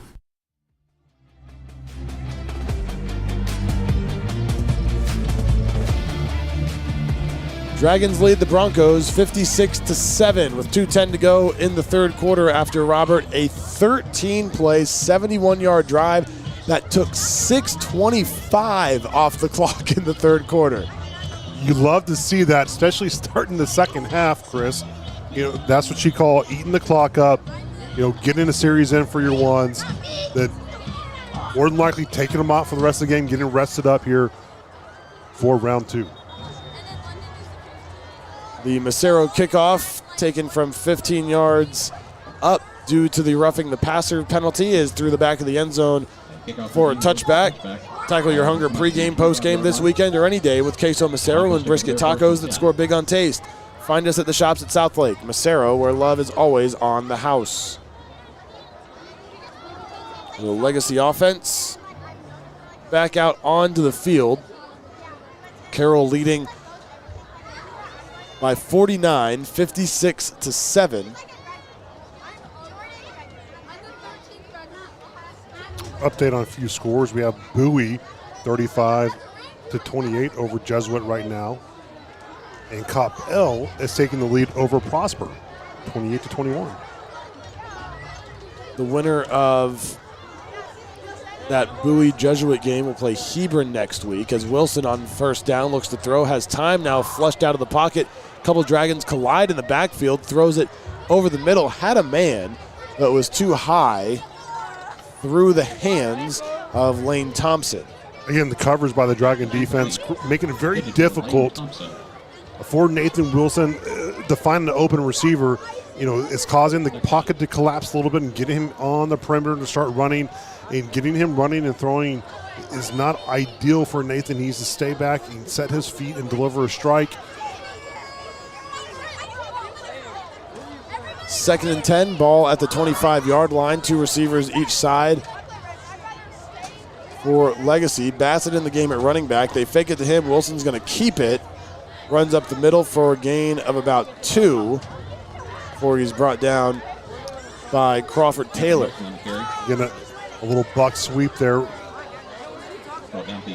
by the Legacy offense, and now deciding just to kind of keep the ball in Nathan's hand. You know, he can run the ball. He's like an extra running back there in the backfield for this Legacy offense. 3rd and 7 from the Broncos 29. 2 receivers left, 1 to the right. Rush lined up in the backfield off the hip of the right tackle. They keep it on the ground, give it to Bassett across the 30, shy of the 35-yard line and about a yard short of the first down marker. It will be 4th down. Feels like Legacy's found itself in 4th and short a few times tonight. It's tough. You know, that's a tough world to live in, Chris. As you know, anyone in the football world understands that. It's just you don't want to be there. The conversion rate isn't very high. And it's just tough. It's tough to get out of those jams, and they've been in it quite a bit tonight. They're going to go for it again on 4th down for the 3rd time tonight. Rush the tight end. They give it to Bassett on the ground again. He's not going to get there. Got back to the line, but nothing else as this Dragon defensive line comes up big. Charlie Roberts, Bo Fleming combine on the stop. You got to love it. You have the guys coming in who are the backups on that defensive line making big plays on a big 4th down, tackle for a loss. That sums up really the Dragons tonight. Is just the hat for a hat, swarming the ball, suffocating the Legacy offense. So the 2nd defense was in there for Carroll on the last series for the Broncos. And now the 2nd offense will come out for Carroll. The quarterback, Coleman Fowler. Running back to his right is going to be Jesse Hill. And on 1st down, he throws it out of the backfield, complete all the way across the 20 down to the 16-yard line. For the Dragons goes Rex Dugan. Great protection with the offensive line. Hudson Hibbs now in. Left guard Landon Jantz. Center Will Barley. Right guard Lincoln Zartman. And right tackle Lucas Shug. And Chris, we've talked about Coleman Fowler. He's come in here and run the offense with pure efficiency when he's been in the game over the last few weeks. And the clock under 10 seconds. Riley Dodge will call the offense back to the sidelines. And they will flip sides. It's the end of the 3rd quarter. Timeout. So the 3rd quarter comes to an end here at Dragon Stadium with Carroll on top of Mansfield Legacy 56-7 in the 1st round of the 6A Division II playoffs. Back with the start of the 4th quarter after this on the Dragon Sports Network.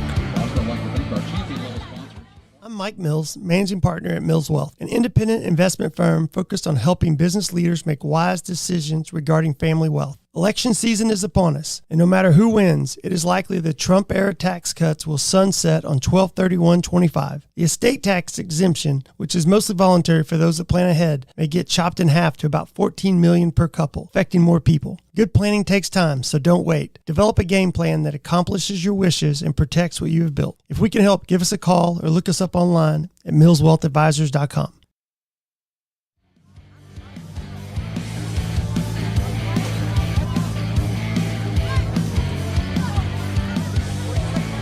We head to the fourth quarter at Dragon Stadium in Southlake, where Carroll leads Legacy 56-7. Chris Blake with Robert Clayton, statistician Monty Clegg, producer Bill Webb, director Tim Polster on this Friday evening in November. Cool night, temperatures in the low 60s as Fowler takes the snap on first down, going to keep it himself, try to bounce it outside after faking the handoff to Hill. And no running room there. He's actually dropped for a loss of a couple of yards. It'll be 2nd and 12 from the Legacy 17. Fowler has completed his last 16 passes. You love to see it. I mean, a senior getting his opportunity, delivering strikes down the field, and he's just not making easy completions. He's running the offense to perfection. On second down, they give it to Hill up the middle, finds a hole across the 10 that's almost to the first down marker. They're going to give him the 8-yard line, and it will be 3rd and 3. Again, getting behind Will Barley, the center, sophomore center, and senior Lincoln Zartman, just getting behind that zone play. And he's a guy that's actually, Jesse, when he gets his pads low, he runs tremendously hard, and he's a tough guy to bring down. Fowler comes off the field. Preston Perazzo, Jr., into the game at quarterback now on this 3rd down play. Perazzo going to keep it himself inside the 5, tackled inside the 2, and how does Carroll keep getting stopped at the half-foot line? He's down inside the 1-yard line, tackled by Eli Rosado. This one's going to be again. They have to have some type of coaching point, Chris, to have in film review. This is going to be, again, just a couple of inches away from the goal line that it's spotted. Perazzo at quarterback. Dugan, the tight end to the left. Hill in the backfield. 2 receivers left, 1 to the right. Couple of minutes gone by here in the fourth quarter. Perazzo going to keep it himself, dive right into the belly of the line and across the goal line for the touchdown. The big hogs up front, Landon Gents and Will Barley. Coleman Fowler on the 1-yard touchdown run. Putting Perazzo on his back, saying, get behind us, we'll take you in the end zone. Great job by the 2 young men up front for the line. And Perazzo getting in the end zone, running hard. So that is Perazzo's 2nd rushing touchdown of the season. The Tommy Pennington Compass Group point after try is good. And the kick is up and good. And with 9:57 to go in the fourth quarter, it's Carroll 63, Legacy 7 on the Dragon Sports Network. Hey, you Dragon fans, it's Julie Walter with the Baker Firm, Fidelity National Title in Southlake. I have some great news for all you homeowners. With school and football in full swing, this season will still be a great time to buy, sell, or refinance your home. At the start of football season, we will still see families moving into the Southlake area. Call your friends at the Baker Firm to get more information, and I promise you we will provide a smooth closing from beginning to end for your Dragon family. With our real estate attorney, Chris Baker, on hand 24/7, you will be sure to score a touchdown closing in our office. Protect the tradition with the Baker Firm.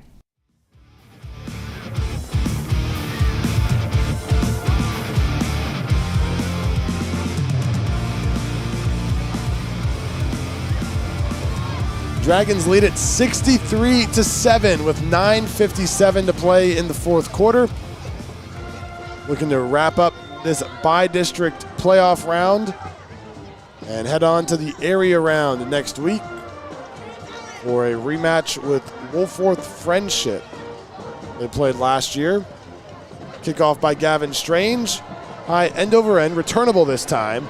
Fielded at the 5-yard line by Legacy and up across the 20-yard line goes Jackson Carr for the Broncos. All kickoffs powered by Macero Southlake. Tackle your hunger pregame, postgame this weekend or any day with queso Macero and brisket tacos that score big on taste. Find us at the shops at Southlake. Macero, where love is always on the house.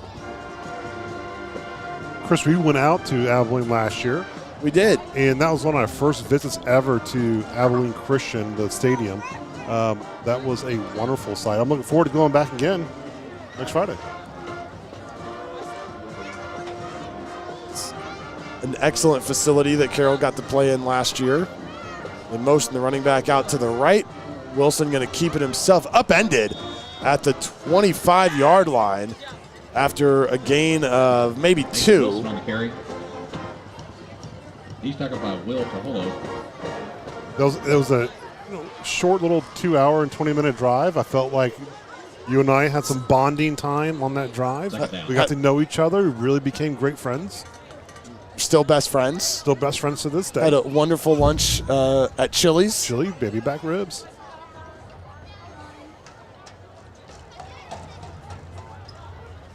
Second and call it 8 from the 24-yard line. One receiver each side, 2 tight ends. They keep it on the ground here. Bassett goes behind right guard. Handoff goes to Javon Harrison Or Jr. J.J. Harrison back into the game, rather, at running back. He gets up to about the 28. Max Bouchard. The 3rd and 6. Well, it's safe to say, Chris, I'm looking forward to the trip next week with you. Once again, I'm glad you agreed to drive with me again, and I didn't scare you off from last year. So we should be all set for a rematch with Friendship in Abilene a week from tonight. Wilson hands to Harrison and back to the line of scrimmage, but nothing more for the sophomore. It'll be 4th down. And they will send the punting unit back on for the first time in a while. The last couple of 4th downs for Legacy have been 4th and 1s, and Jeff Hulme has gone for it. Keeper in punt formation for the Broncos. It's a coach that has a lot of experience around the state, but particularly in Mansfield ISD. Had 2 different stints there at a couple of different schools. As the snap gets back to Kiefer, puts the foot into it. Harris calling everybody away from it as it bounces at the Dragon 40 and goes out of bounds at the 32. And the punt will go out of bounds. But Hulme had a good phone conversation with him earlier this week. He talked about a couple of the games in which he's coached against the Dragons at other schools. Was the head coach at Mansfield in 2014. Carroll won that one 38-31, a huge comeback for the Dragons in that game. Down 23-7 at one point, scored 24 points in the 4th quarter to come back and win that one. And then when he was at Waco Midway, coached against the Dragons in a game that Midway won in 2017, 4th round, 42-28. On 1st down, Perazzo throws right sidelines. Flags come in. Preston Perazzo in a quarterback for the Dragons. As for Carroll, making the catch was Maddox Cohen. Face mask, defense, number 19, 15-yard penalty and an automatic 1st down. Maddox Cohen, number 80, a senior in there, and had his face mask grabbed on the way down. 15 more yards after the catch. Coach Hulme was very excited to talk to us. He was one of the most exciting coaches, just the visit with over the phone. He was really happy just to be on the stage tonight, and you could see it. And he was excited about his guys and how they turned around and how they really unified throughout the season. On 1st down for the Dragons, running up the middle is Sal Esposito, And I'll the go senior to now number into 22, the Sal game. Esposito. Esposito, a senior, has carried 12 times, 77 yards, a couple of touchdowns on the year. Will be 2nd and 6 from the 42 of the Broncos. Well, it's always an enjoyable part of the week getting ready for these games, getting to talk to these opposing coaches. You more so than me, but have these connections just because the football world is not that big. There's usually some common contacts that you guys have. It's on 2nd down. They throw it in the flat, completed across the 40-yard line to Trevor Tade. It'll be 3rd and short, 3rd and about 1. They mark him down at the 37. You know, football is a very, very close-knit fraternity, and a lot of the guys you grew up with, and you know, as you know, you progress out of high school into college, and you play after college, you know, that it gets smaller and smaller. So a lot of guys know each other, and you can connect the dots pretty easily. And that's one of the most enjoyable parts of the week, like you mentioned for me, is talking to a coach and finding a way of how you can relate to them on some level. And it usually takes you about 30 seconds to find someone in common that you know. It's on 3rd and 1. Perazzo takes it around left end and is going to have just enough for the first down up to the 40 or 36-yard line. And I think it's just neat, Chris. You get to talk ball and you get to talk about different experiences. A lot of these coaches have, you know, experiences from playing in the NFL to playing on or coaching on great teams that won state championships. And it's just kind of a moment, you know, just for me as a football junkie, just to kind of soak in extra knowledge. And it's a very, very fun part of the week for me. 1st and 10 from the 36, down to 5:12 to go in the 4th quarter. Dragons by 56. And they give it to Jesse Hill, running up the gut, still on his feet across the 30, across the 25, and churns those legs forward to the 23-yard line to move the sticks. Great job getting behind Lincoln Zartman and Lucas Shug. And we mentioned Jesse Hill, how hard he runs and gets underneath his pads, and he can just push a pile 5-10 yards down the field. Just a dynamic young man, great running. New set of downs for the Dragons at the 23. 2 receivers stacked to the left side, 1 to the right. It's Coing on the right side of the set by himself for Carroll here. They give it to Hill, picking his way through the line right to left across the 15. Still on his feet as he carries a couple of defenders down to the 12. Jesse Hill just running through this Broncos defense. That's what I love. You know, you have the second team in, and it doesn't matter what the score is on the board, and especially now in the playoffs, they're playing for keeps, and they're executing at a high level. You just love it. And every time this year they've gotten in, they've done a tremendous job. And you just love, as a coach, and you're Riley Dodge sitting there, just love watching the level of execution, how hard the guys are playing. It gives you a lot of confidence as a coach. 1st and 10 from the 12. 2 receivers right, 1 left. Perazzo keeps it himself this time across the 10, stood up there and driven back after he got up to the 8-yard line. Preston Perazzo on the carry. Picks up 4. Down to the 8-yard line. Tackled by Jaden Gandar. 2nd down. Ticking close to 3 minutes left in this one. Carroll runs new receiver out onto the field. Coing comes to the sideline as Anderson Bowman goes out wide to the right side.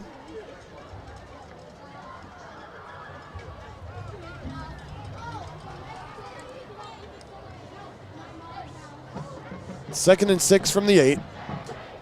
Perazzo hands to Hill inside the 5 and brought down at the 2. Jesse Hill on the carry. Jesse Hill getting behind Lincoln Zartman and Lucas Shug. You know, that side of the line doing a tremendous job. And you add Will Barley in the center, you're just creating a great cutback lane there for Jesse Hill, and just powerful running. You know he wants to get in the end zone right now. He's carried a lot of the workload on this drive, as Jesse Hill, carrying some defenders as well. On 1st and goal from the 2, he's alongside Perazzo in the backfield with 2 receivers to the right, 1 to the left, and tight end on the right side of the formation. They give it to Hill, plunging forward on 1st down, working his way to the end zone, and he is in for the touchdown. Jesse Hill has his first touchdown of the season in the 4th quarter of this bi-district playoff game, and it gives Carroll a 69-7 lead. Jesse Hill won't be denied. We talked about hard running, hitting the hole, getting right behind Will Barley and Landon Gents. I love the don't quit attitude by Jesse Hill. Tremendous job.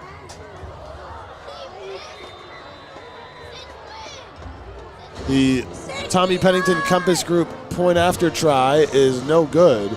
And with 2:03 to go in the 4th quarter, score is Carroll 69, Legacy 7 on the Dragon Sports Network.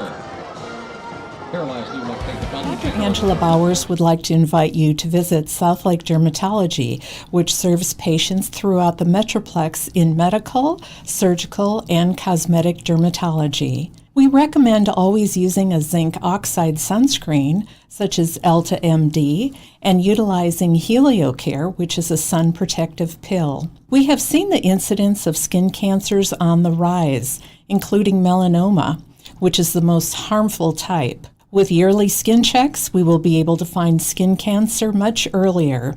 Read about skin cancer and sunscreen options online at southlakedermatology.com.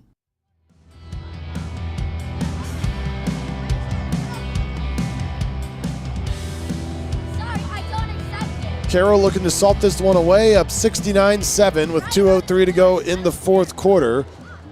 Following a 10-play, 68-yard drive that took 5:43 off the clock. All kickoffs powered by Macero Southlake. Tackle your hunger pregame, postgame this weekend or any day with queso Macero and brisket tacos that score big on taste. Find us at the shops at Southlake. Macero, where love is always on the house. Carr going to bring this one out of the end zone for Legacy, running right to left across the 20. Hit from behind and driven forward to the 26-yard line. Legacy will start there. Robert, a couple of drives hovering around the 6-minute mark for the Dragons here in the second half. What you like to see the offense have the ability to do late in games. Well, again, it gives you confidence as a coach that, you know, if you need to hunker down and chew up some clock and execute on the ground and really bleed the clock, you have the ability to do that. And not only on the first team, but on the second team as well. You know, and that comes from practice. That comes from execution during the week.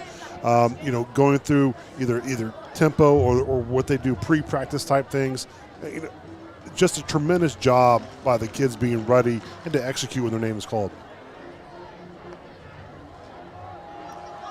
So on 1st down, they give it to Manning, running hard off the left side. He has a 1st down and more up to the 40-yard line. So maybe Hewell wanting to give Manning a couple of chances to carry the ball before his high school career comes to an end here. And something that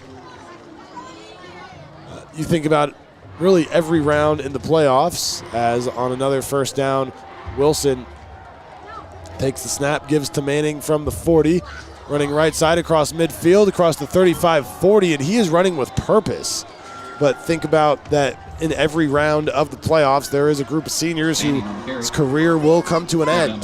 Well, it's always a difficult, you know, bone to swallow per se. Is, you know, at any moment you could be exiting the playoffs, and that's the nature. That's what makes it such an incredible experience. And there isn't an experience to me like Texas high school football, but there's always the other side of it, like you mentioned, Chris, that is tough.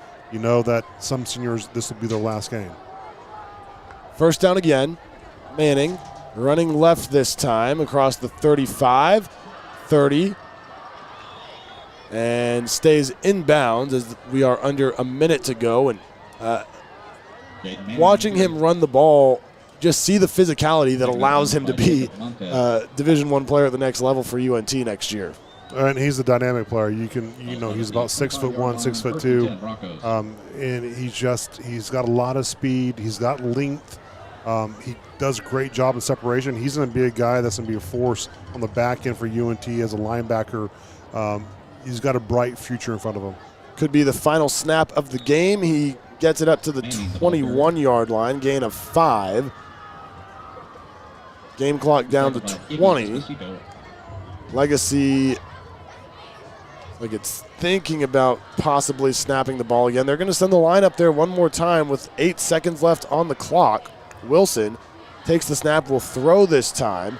Under pressure, dancing around in the backfield. Now flushed out to his left, lofts one up to the end zone. It is incomplete out the back corner. And the clock hits triple zeros here in Southlake. So Carroll takes care of Mansfield Legacy in round 1, 69-7. 4 touchdowns tonight by Davis Penn, 2 for Blake Gunter to lead this Carroll offense in a complete team effort for the Dragons, and they will advance to the area round to take on Friendship next Friday. We will take a quick timeout here on the Dragon Sports Network, and when we come back, we'll have some stats, just talk about this one as a whole, and look ahead to next week's second round matchup. Again, Carroll 69, Legacy 7, the final score on the Dragon Sports Network. Are you considering buying or selling your home in Southlake? I'm Kim Bedwell with Briggs Freeman Sotheby's International Realty, and I would love to assist you. Recognized as one of the top professionals in Southlake by both industry peers and clients, I am a proud mother of 2 dragons and have been a resident of this amazing community for over 20 years. I know Southlake inside and out, and I am committed to ensuring your real estate journey is seamless and successful. You can find me at kimbedwell.com. Kim Bedwell Real Estate, delivering the highest level of experience and results in Southlake and beyond. Go Dragons! For mission-critical business litigation in Texas, business owners and executives trust Sean McCaskill and the law firm of Godwin Bowman PC.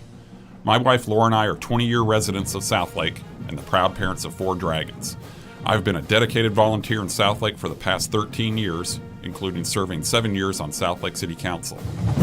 I'm the president and managing shareholder at Godwin Bowman, which was established in Dallas in 1980 to serve clients with business litigation issues all the way to the Texas Supreme Court.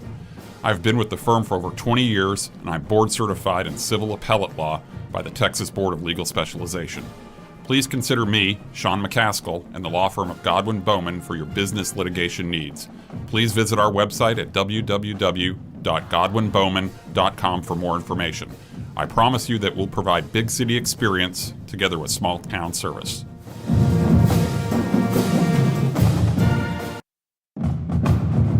Welcome to Macero Southlake, where American life meets Mexican spirit. Experience our renowned Mexican-inspired dishes, featuring Tex-Mex classics, inventive salads, a variety of seafood, and our award-winning cheeseburger. But save room for dessert, and we offer a wide selection of curated cocktails, over 20 wines by the glass, and refreshing, vibrant mocktails. At Macero, we're more than just food and drinks. We're an entire experience. It's sharing laughter, spending time with family and friends, and creating new memories. Whether you're looking for a pre- or post-game meal, weekend brunch, or any queso-craving weekday, join us in the shops of Southlake. Come, see why at Macero, everyone's treated like family, and love is always on the house. This time of year, we're all looking for something, but what we really need won't be found under any tree, and it can't be bought for any price. What we're looking for is love, and hope, and peace, and joy. What we're looking for is a place to belong in and a place to believe, a place where miracles still happen. This Christmas, we invite you to find your home at White's Chapel during one of our 7 candlelight Christmas Eve services. Join us as we celebrate the birth of our Savior and the hope of the world. Hello, Dragon fans. Julie Walter here from the Baker Firm, Fidelity National Title, located right here in Southlake. It's Dragon football season, and as a mother of 4 former Dragons, I truly know how busy our fall schedules can get. At the Baker Firm, we provide great customer service with our knowledgeable escrow team, and we pride ourselves with a boutique-style title office that will close our customers anywhere in the DFW area. So, as you get ready to sell, buy, or refinance your home, be sure to tell your local agent or lender you want to close with the Baker Firm, and you are sure to score a touchdown.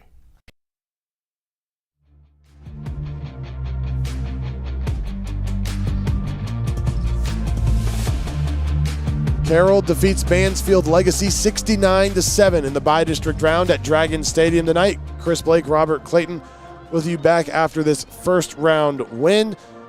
As we look at some of the individual numbers for the Dragons from tonight's game, Angelo Renda tonight for Carroll goes 21 of 26 for 311 yards through the air. It's one of his biggest games yardage-wise in a while, and the bulk of it went to just 2 different receivers. Brock Boyd, a season-high 14 catches for 157 yards. Blake Gunter had 5 for 141 and 2 touchdowns. Boyd got his 1,100 receiving yards on just 52 catches this year. Tonight he has nearly a third of that total through the air. Unbelievable. For the Dragons on the ground tonight, Davis Penn with 14 carries for 83 yards, 4 touchdowns tonight for the junior running back.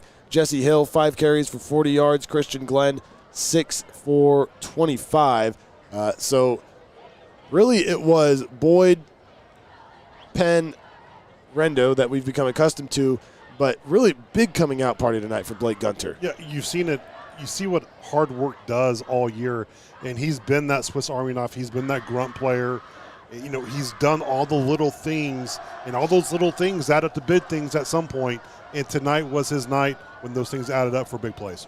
And on the defensive side for the Dragons, really the big standout tonight was junior safety Gavin Strange. Comes away with an interception and a fumble recovery. Talking about turnovers, especially in the playoffs, as you need momentum shifters every once in a while. He came up with a couple tonight for the Dragons. Absolutely. Turnovers are going to be key. You know, it helped. It was part of the equation tonight for the Dragons. It wasn't the only thing, but it does help. It stops big momentum swings, and, you know, it just sets the tone for a Dragon offense and defense. And Gavin Strange did a terrific job tonight. Well, let's take a look at some of the other scores from around the area. Starting in District 4-6A, other teams that are in the playoffs. Trinity handles Mansfield easily, 42-7. Northwest falls tonight to Crowley by the score of 44-7. And the 4th playoff team from the district, Byron Nelson, will take on the 3rd-ranked team in the state in 6A, North Crowley, tomorrow at 1 o'clock at Crowley ISD Stadium.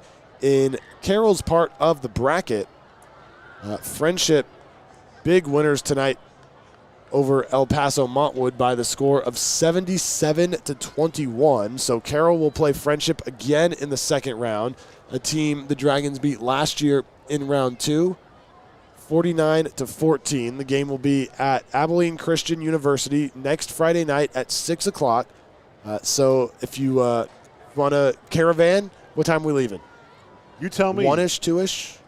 You tell me, Chris. Get there a few hours early? I will leave the day before if we need to do that. That's what we had to do last year for my work schedule. That will not be the case this year, but we'll give ourselves plenty of time. And, you know, I appreciate the 6 o'clock kick. Gives you a chance to get back at a more reasonable hour. It's also on a Friday night. Last year they played this game on a Thursday. Well, it's a big night. It's a big day tomorrow for our 4th grade Dragon Green. They're in the semifinals for DYF. If they win tomorrow, they'll be playing next Saturday, and I'll be back for that. But you mentioned it was not too early of a kick time, so if you get back from Abilene late, you'll still be able to rest a little bit before the game. Got to have the mind fresh to call plays. That's right. Mind, body, and soul. Looking elsewhere in the area, one of the games we were just commenting on, Prosper and Coppell, probably one of the best first-round 6A games in Texas, and Coppell is leading that one 35-27 in the 4th quarter. This is a Coppell team that's ranked in the top 10 in the state as well, and you said a Prosper team with a ton of Division I talent, just a very difficult first-round draw. It's tough. You know, last week, you know, Southlake, they would have ended up being Division II if Prosper Rock Hill hadn't won. They would have slipped into the Division II bracket, and they were probably poised to go a few rounds and see what would happen. but a very talented roster. And, that Division I is a very, very tough bracket this year, Chris. In Division II, the winner of Carroll Friendship will play the winner of Hebron and a team yet to be determined. The team yet to be determined is going to be either Jesuit or Arlington Bowie. That one has tightened up late. It's now 49-42 Bowie in the fourth quarter. A lot of points being scored there, and we'll see who Hebron matches up with.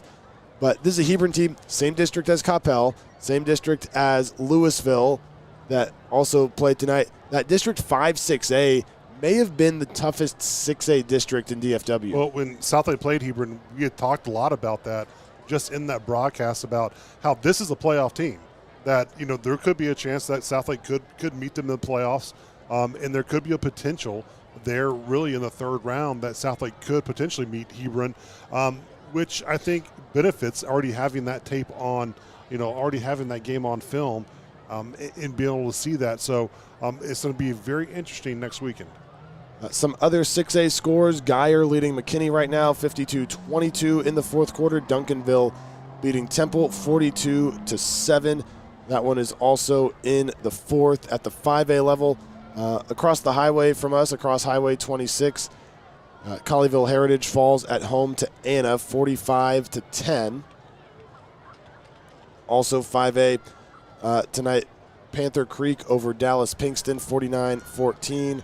Reedy over Creekview 55-16. Highland Park blanks Leander 48-0.